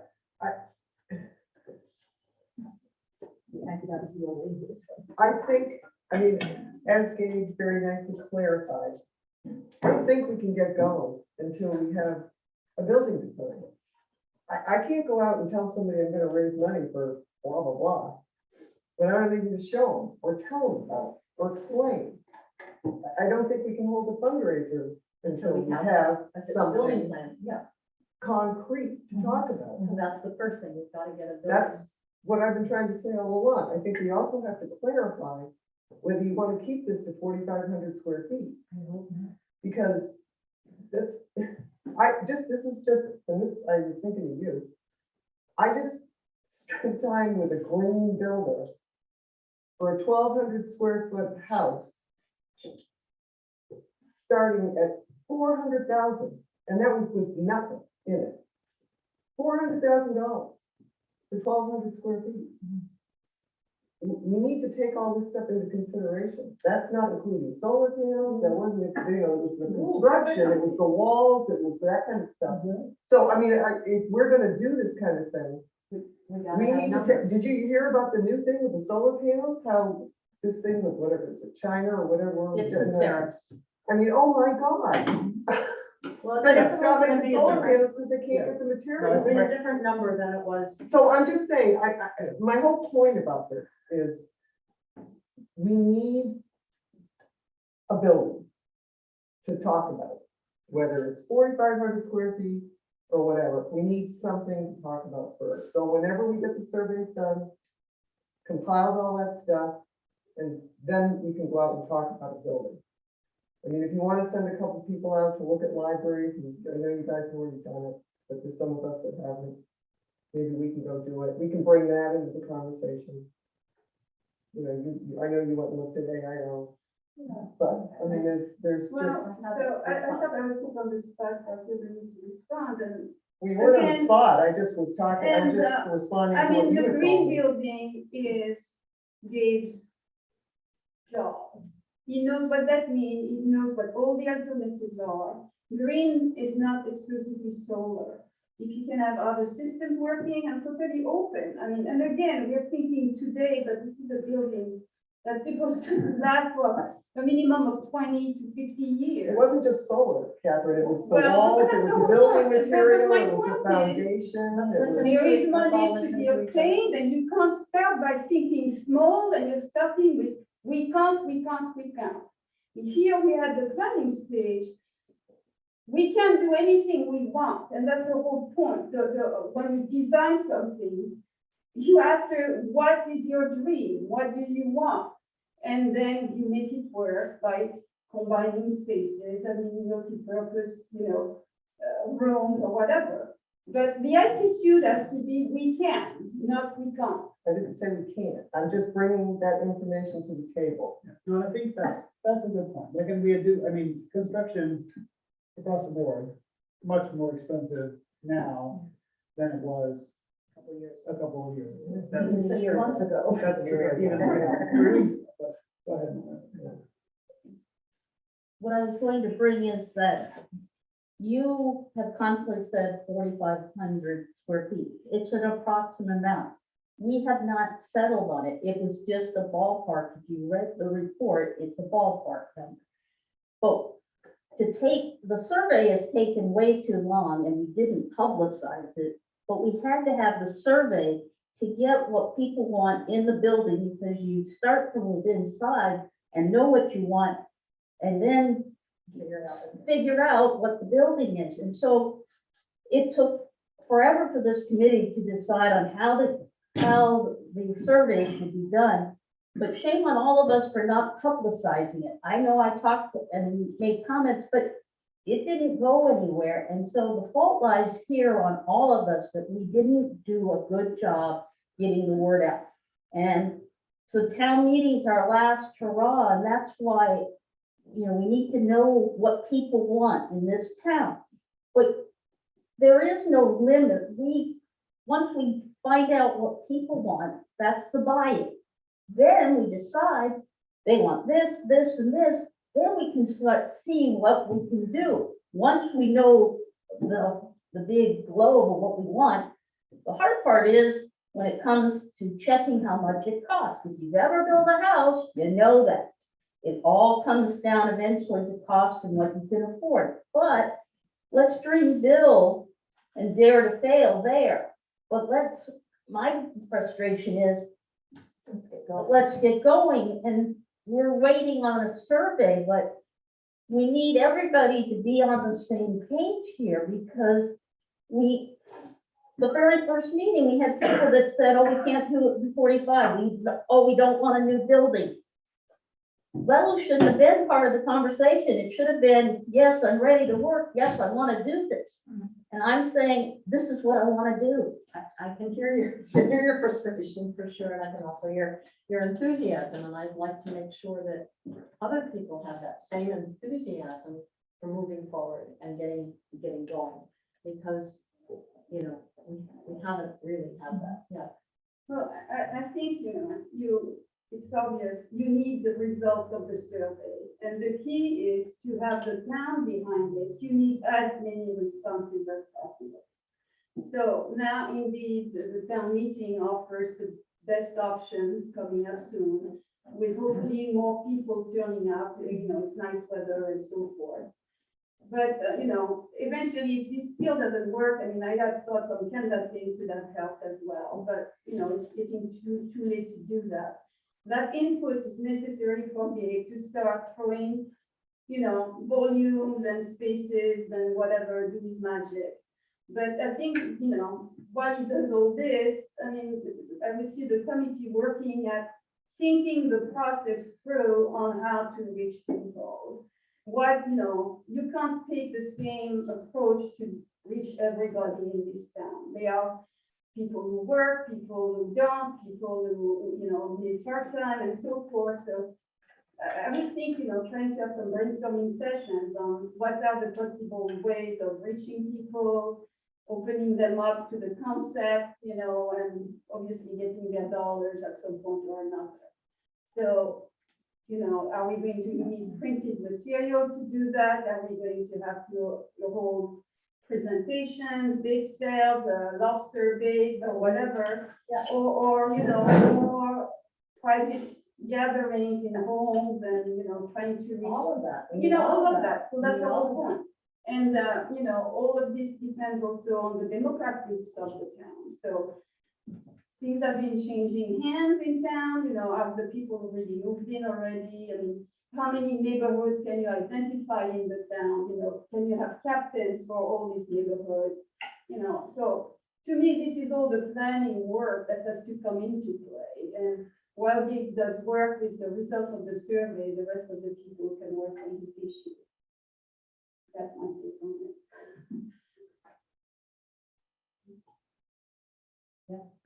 Comments? I think that makes sense, yeah, and I think we're all feeling frustrated. I said exactly what you said, probably 5 meetings back to myself in my car. You want to get going. And I think the purpose is that we do need to hear from the survey, and that's another reason why I'm not willing to see it last that much longer, because if we don't start something, it's good that we're gonna get dissolved because we're not going, we're not doing anything, really. I want to say, I think, Thank you. I agree with, I agree with all that, but I think if we think back to the presentation we heard from Liz Jenkins, there is an important piece of getting going is that kind of like potentially frustratingly slow, but important work of starting to do that research and thinking about the fundraising process, as Catherine said, and some of this organizational stuff that can happen in parallel to the building plan, for sure. But I think it's super important, particularly imagine if we were to visit a library, and discuss, with somebody who is involved in the building of that building, how did they do that particular fundraising? So we have more than one example to think of, create ideas, things like that. So I think, to me, yes, it's very important to get moving, but that getting moving feels to me like a lot of learning before too much big action. And that's just. And I agree with that, but I also feel that if maybe we could somehow or other step up to the plate, I'd love to do research on plants, and I know that you're a plethora of knowledge when that comes around, and come back to the tables here, and everybody has a piece of that puzzle, and we start talking about those things. It's the stick that I think we're ready for at this point, and then that and the results are going to then form what the big picture is that we're going to do to really Right, get so this. this is what Liz called the listening and watching and witnessing piece of the research. And it's really important that everybody speaks out when what they feel would not, because if we don't, we're not going to be able to work in certain level planes. I think that's important too. So, I can imagine holding some talks in people's homes. I can imagine, doing some small community-based fundraisers, but more about community and less about fundraising, to start. But it has to have, the purpose of starting to talk to people and getting opinions and including people in the process. But it's felt like there's this kind of tension, and so I don't really, personally, to start something that, when there's a lot of tension going on, it's not friendly to me, so, again, I'll ask the question, how do you think we should go forth? What's the next step, or the next 5 steps that you're willing to take as a group? You know, this 501c3, it's gonna take, we have to wait for town meeting, and it's gonna take a little time, but what can we do now to move our group forward, to develop some cohesion, some more cohesion, and with the mission? And we gotta remember, the mission is a new building for a library and community center. And frankly, the surveys are no surprises so far. It's, you know, the community center piece is a big enough space for town meeting that can be also a flex space that can be divided for group meetings or book groups, or, you know, so that space can have multiple functions. And I think the library, everybody wants the services that are already there. I mean, I think there's no surprises that I've seen in these surveys. So I'm not really expecting any surprises, but we do need to have a bigger sample. So, and I think too, it's important that we set a meeting right after we receive the surveys, so that we're all looking at it and talking about what we see, and oh, wait a minute, let's pull this out. So that's a good beginning right there. I would suggest that after the July 15th, maybe the July 16th, we have a meeting. Say, okay, let's look at this. All right, let's hash this out. Okay, after looking at this, gee, that's getting a clear idea. This is the thing that we better start with first, because it's predominant.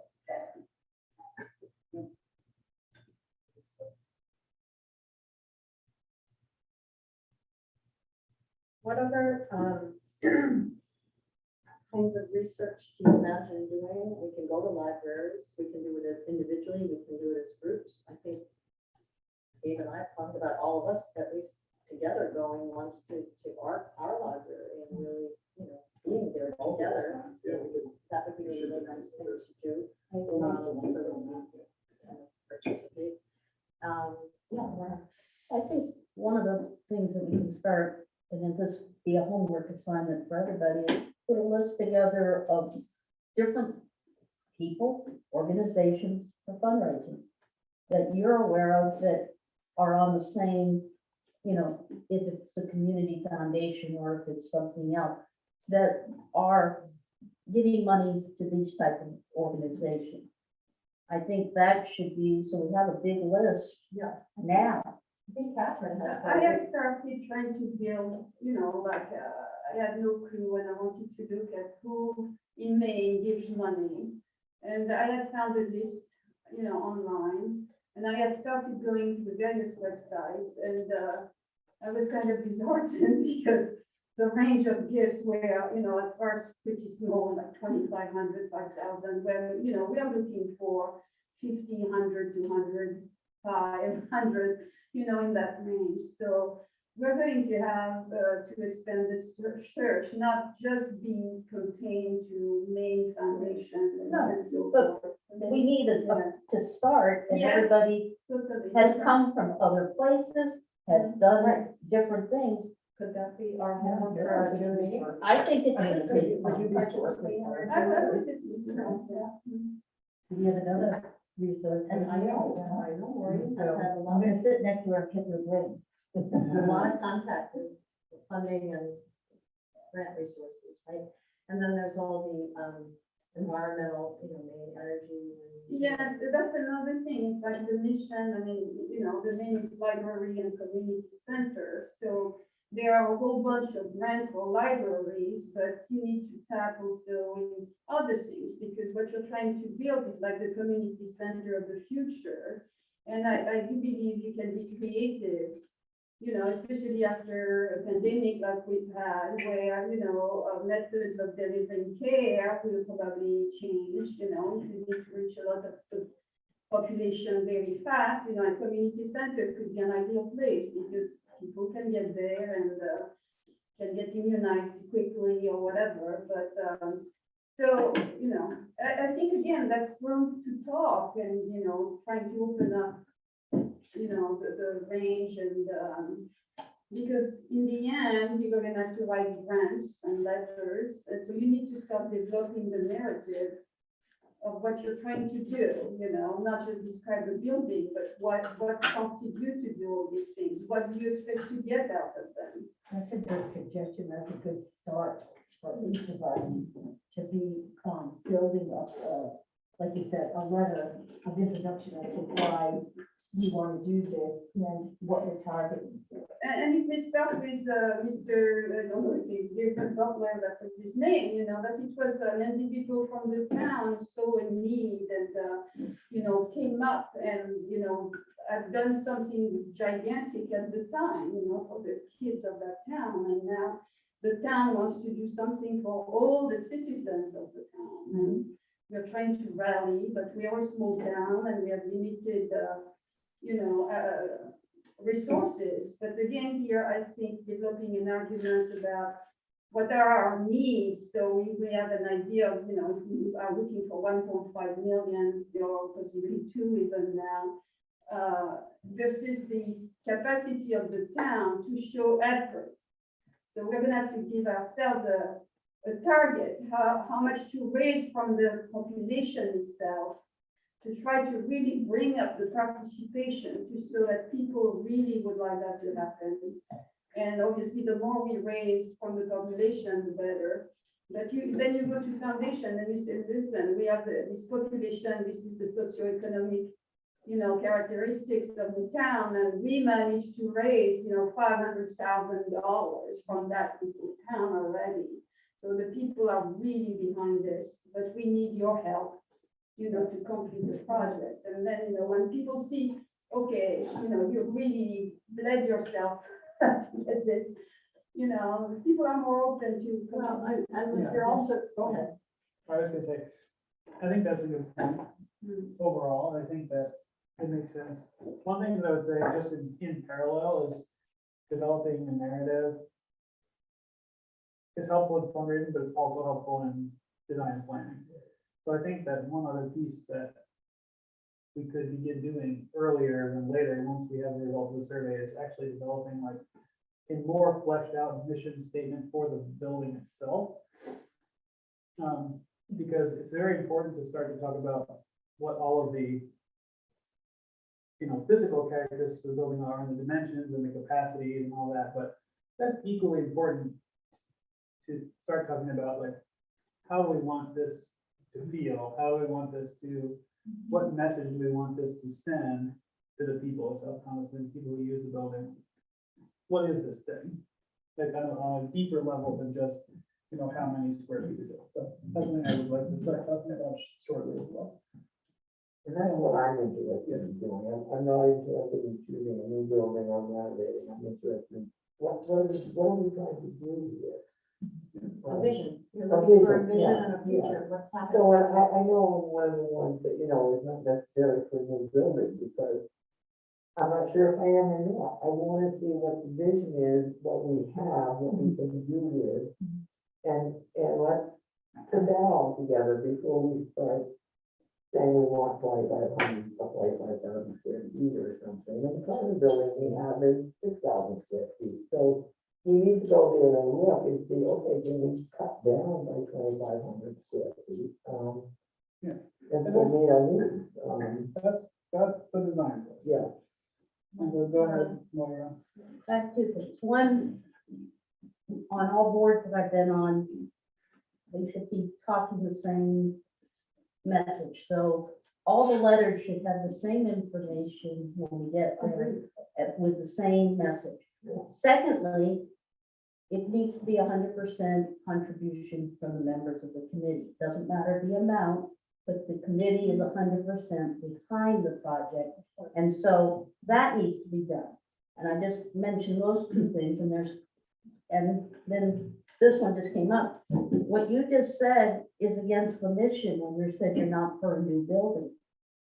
And that's what I'm saying. And so that's not the alignment that we're here discussing.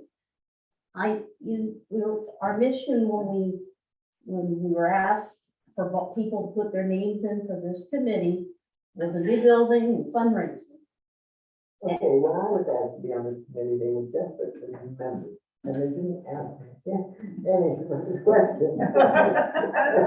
You know, I think what Marcia says, there's some validity, and because you're going to have a lot of people saying the same thing. So how do you explain the purpose of the new building? What is it going to bring that this current building couldn't?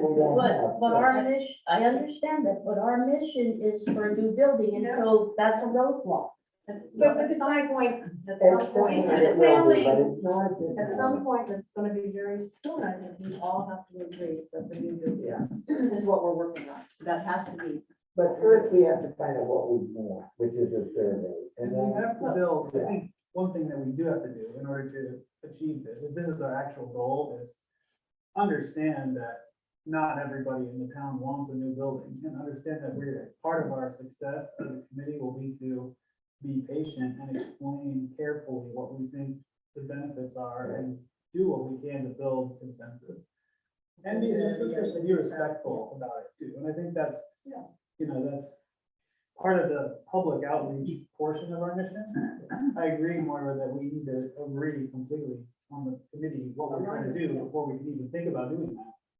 But I do think that, like, it's a good thing to remember that this idea of a new building is not a unanimously approved thing in the town. And we would do well to be sort of open and kind and clear about what we think the advantages are, and positive and excited, and enthusiastic and all that. And what I will contain, and we are, our lives will contain a community center, it's a combination. Yeah. I think we need to be the ambassadors for that mission as well as the workers for that mission. And so we have to all agree with that mission. And it's not a bad thing if you just can't do it. I mean, if that's not what you're wanting to do, but we'll have to come up with a vision statement in any case, which is going to end up being a case statement for funding, you know, so all those things are connected. So homework, it's getting to be 7:30. Homework, the next meeting, what, so bringing ideas or, I don't think that you've come to a conclusion on your original question, so what do we want this? you asked for people to talk, and not everybody spoke. Some spoke more than others, and for alignment, and I don't, We're not yet aligned, no. is what I would say. What happens if, after we get the surveys back and we look at it, and there are more people than we realize that want the Guilford Butler to stay, but have, some kind of repairs and a new, community center would be added onto the building? What happens then? That could happen. I don't think we're gonna learn that from the surveys, but I know what you're asking, but so far, the only people where I have written responses are the ones that were hand done and turned into the town offices. The others that were done online, you don't get that level of. No, and it just is. That's what it's making. And people have, I will say that I've read quite a few things in the 15 or so handwritten, that's not very many, you know, that are very enthusiastic about a community center space and a new building. So, but it's not enough people to really, you know, I'm sure, you know, probably Penny knows many more who are not in favor of a new building. So I don't think we have enough. But this committee, I think, has to be clear what the mission is and where we're headed. And in my thinking, and I'm gonna get to you really soon, Maureen, in my thinking, we're thinking about the future. We're not just thinking about the next 5 years. We're thinking about a future building here. A building that's gonna last as long as the Guilford Butler. Now, remember, the Guilford Butler School was built in the 50s. I went to school in a building like that. I was a baby boomer, you know, and there were so many of us that they had to build new schools. So that's where that school comes out of that period of time. But we're thinking about a building for the future of the town, for something that will go further than the Butler School in terms of being a town center, a grange that, you know, part of it, we've said this word before, a grange that people are missing, or a place that they can have a dance, maybe you can have more potluck suppers, that kind of thing. So those are the kinds of things that I'm reading when I'm going through the surveys that I have. Maureen? I just wanted to invite this committee to come to Saturday morning coffee at the library and talk to the numerous people that come there. Oh, to the library? Yeah, Yeah. Saturday morning would be a perfect time for you guys to show up, because there's tons of people that show up for that. Yeah. You could get a really good consensus for the people that, I mean, there's tons of people that show up. We have 50 people that show up for that. Great. So That is you great. could sit and talk to people I think it's, and that's been happening every Saturday. every Saturday. Every Saturday. I think that would be a great, I don't happen to be there this Saturday, but I would love to do that and talk to. That's the best time, that's when you're gonna get your most broadest group of people that come. This Saturday. Have all those people filled out surveys? As many people as we handed them out to. I think we're out of them, aren't we, Penny? Or do you have any more? more on the desk. A lot of these people filled out surveys the first time around, and I'm willing to do it again. But it's offered to them. Okay. Yeah, it's So not- there's it's on the library, though. So there's a big push for more surveys between now and the town meetings. So can we each get some too, so that we can go around to my neighbor? I mean, I've been talking to my neighbors. I know, I talk to everybody, but, you know, I need a piece of paper to give it to them, say, hey, fill this out before I leave. So I could actually generate it off my computer. You could print it. You Yeah. could print it. Thanks. So, well, That sounds good. So surveys, people come in with lists of organizations or ideas for fundraising. I think where your point is well taken, that we're not yet fully aligned. But I honestly think it's not a one meeting thing. It's gonna take a little while, and we're gonna have an ongoing conversation. I think that as we develop, I mean, we know where we have to go. We have a mission, but I think talking through the nuances of it will result in a stronger group ultimately. And so I think we should, to me, it's worthwhile to take the time to do that. And a lot of it will come out during the building planning process and talking about the surveys. And I think we're just gonna have to be a little bit patient on that as we move forward. We have to be aligned. Yeah. And, I agree. and, we and cannot that, go forward. you can't go forward. And as Jeff said at the last meeting, if the mission is this, and if you have a problem with it, come to the select board. So that is what one should do. Well, that's, and I was actually just gonna say the same thing. Everybody's gotta do a little soul searching, in their own motives and their own ideas. I know it's been a really contentious issue and it's not gonna go away, you know, that's what it is, but I think we each have to search in our own souls what we think we're doing, why we're doing it. And if you believe in the mission, that's great, and we need the help. We can definitely need the help. I can imagine 100 things to do. But if you feel like it's not, you just can't, you really need to think about, okay, this isn't gonna be for me. And there's no harm in that either, you know, so I just really encourage everybody to think about it very clearly between now and the first week of June. And Sandy, I would just add that I think we also need to be aware of the people that don't want a new building and what their thoughts are, so we can integrate and then try to make a cohesive committee to go forward. We can't ignore the people that don't want a new building. There's a lot of people that don't. That's right, so we need to incorporate their thinking. But we need to, this committee needs to want the new building. Yes, but I think we need, yes, but we need to consider and put into our I think- conclusion consideration. There is an important question, which is people who want to preserve Guilford Butler School, why? You know, what do they want to preserve? And if it's a certain type of functionality, a certain type of atmosphere, like, there are ways that a new building could respond to their concerns. In other words. And that's part of the good design, that would be an inclusive design for all the people of South Thomaston, and not just for, you know, projecting a certain image to a certain group or a certain.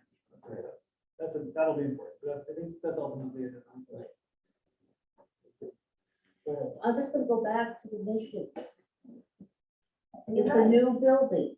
I understand, and, well, Penny doesn't want a new building. And so we have that, but that isn't our mission. Our mission is a new building and fundraising.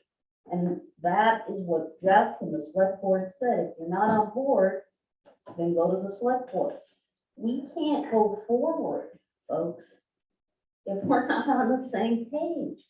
And this is what this discussion is. And so there's no point, if people don't want to do this, then they shouldn't be on the meeting, this meeting and committee. I just fundamentally don't understand this. I'm sorry, Laura. You can't, Penny's not a voting member already of this committee, but you cannot leave the librarian out of this committee. No, she's an important part of Yes, this, okay. but no. I want to clarify. No, Penny needs to be on this committee. She has grown the community center, all of it.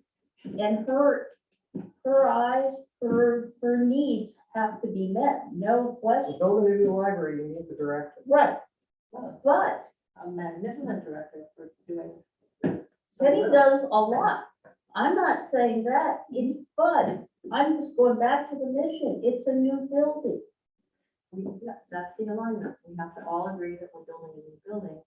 And yes, we have to, you know, I think of Liz saying that, well, there were people on her, you know, at the AIO that didn't really want the new building. And she had to get some people off the committee but they come back, you know, because somehow, sometimes you can't really envision what's gonna happen, and you're not really sure that that's what you want for the future, and, you know, it's a little safer not to get way out there in front, but that was what they had committed to doing, and she needed to have people on her committee that were really gonna do the job. So I think that's what we want, is a gung-ho approach to this, and let's get going, and we have to align, otherwise we cannot go forward. So again, I say, just do some soul searching, you know, are you going to be willing to do this work? It's a huge job, guys, it's huge. So, and it's been a little frustrating, I know. I think it's important that we come back to the next meeting with a vision statements that we've created, that we feel need to be put into action. Also, I do feel that the camaraderie and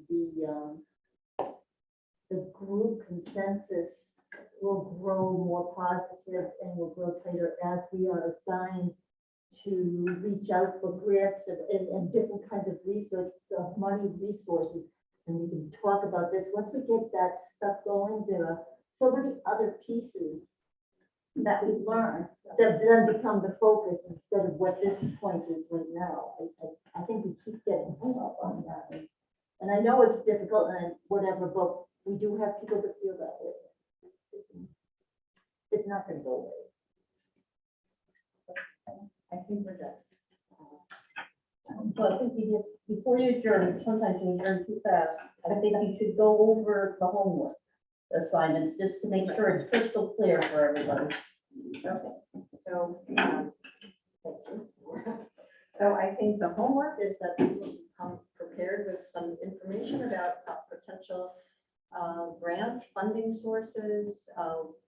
I would actually include ways of raising money too, you know, what you would be willing to work on to raise money. You know, Lincoln built pie sales for a year and a half to raise enough money to move their building. So it can be small and it can be large. You know, we're gonna need everything. So I think about that. And then I think, I don't know if we're ready to start a vision statement yet. I don't think we're quite there. I think we have to wait for the town. Yeah. So, I think if people, I would say, I agree, but if people want to write for themselves and share, go ahead.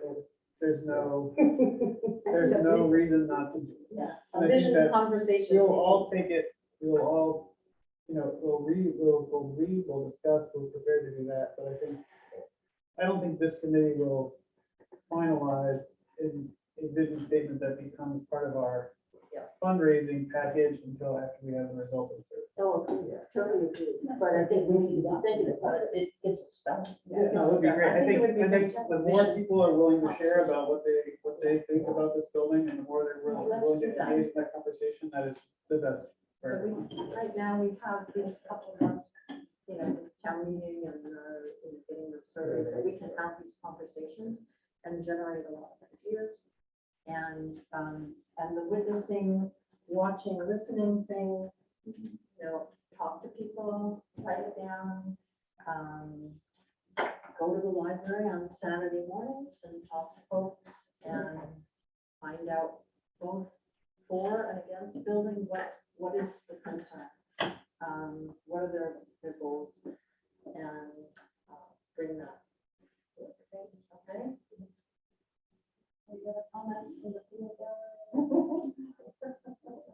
Motion to adjourn. When, can we talk about the next meeting date? Oh, Meeting will be right on my birthday, I know that. It's the 7th. No, it's the June first. June 1st. June 1st. Oh, right before my birthday. I am not available the first week. I'm not available the first week of June, so if you have your meeting, you'll have to, Okay. and also Wednesdays are becoming a little difficult for me. Well, I'm hoping we're gonna be able to meet at the library. Even if we're at the library, I'm still needed at the desk. And then I have ballet at 7 on Wednesdays. But you could meet there and clear out by 7, or we can put you in a different room. We still do not have our connectivity at this point. So what days work better for you, Penny? Any day but Wednesday. Okay, is Thursday good? Yeah, that's for me, but, I know Gabe has a Thursday meeting I already. have the planning board, that's a third Thursday. Right. I could do first Thursday. but we need to have Zoom available, so you need to check with Terry Baines to make sure that this room's not being used. Or another committee. So we're saying first Thursdays, if that seems to be. So we June 1st out then? That would put us to June 2nd. Penny, you're saying you're not available that whole week. Oh, no. So we could put But, it yeah, to nine. I'm, Yeah. you do what you have to do. What are we decided? June 9th, I think. I would, So keep the first. yeah, just for consistency, but the problem's gonna be Kenny does our Zoom, and if Terry can't do it, then that might be the issue, but we gotta find out if this room's available with all the other meetings that go on. Sure. You wanna check it? I might be gone that second week in June for several days, so I'm not sure what that is. So first week, the first of the second. So let's plan on June 2nd for now. Thursdays going forward. Yeah. 6 o'clock. We'll assume we're meeting here unless this room's unavailable. And we may have internet at the, live, at the, local level at that time, if somebody gets So we'll figure out this. Penny won't be available to run Zoom in that date, but we will, somebody might be able to. something like that. Okay. All right, so the motion to adjourn? So moved. Okay. Second. All right. We're on 7:40.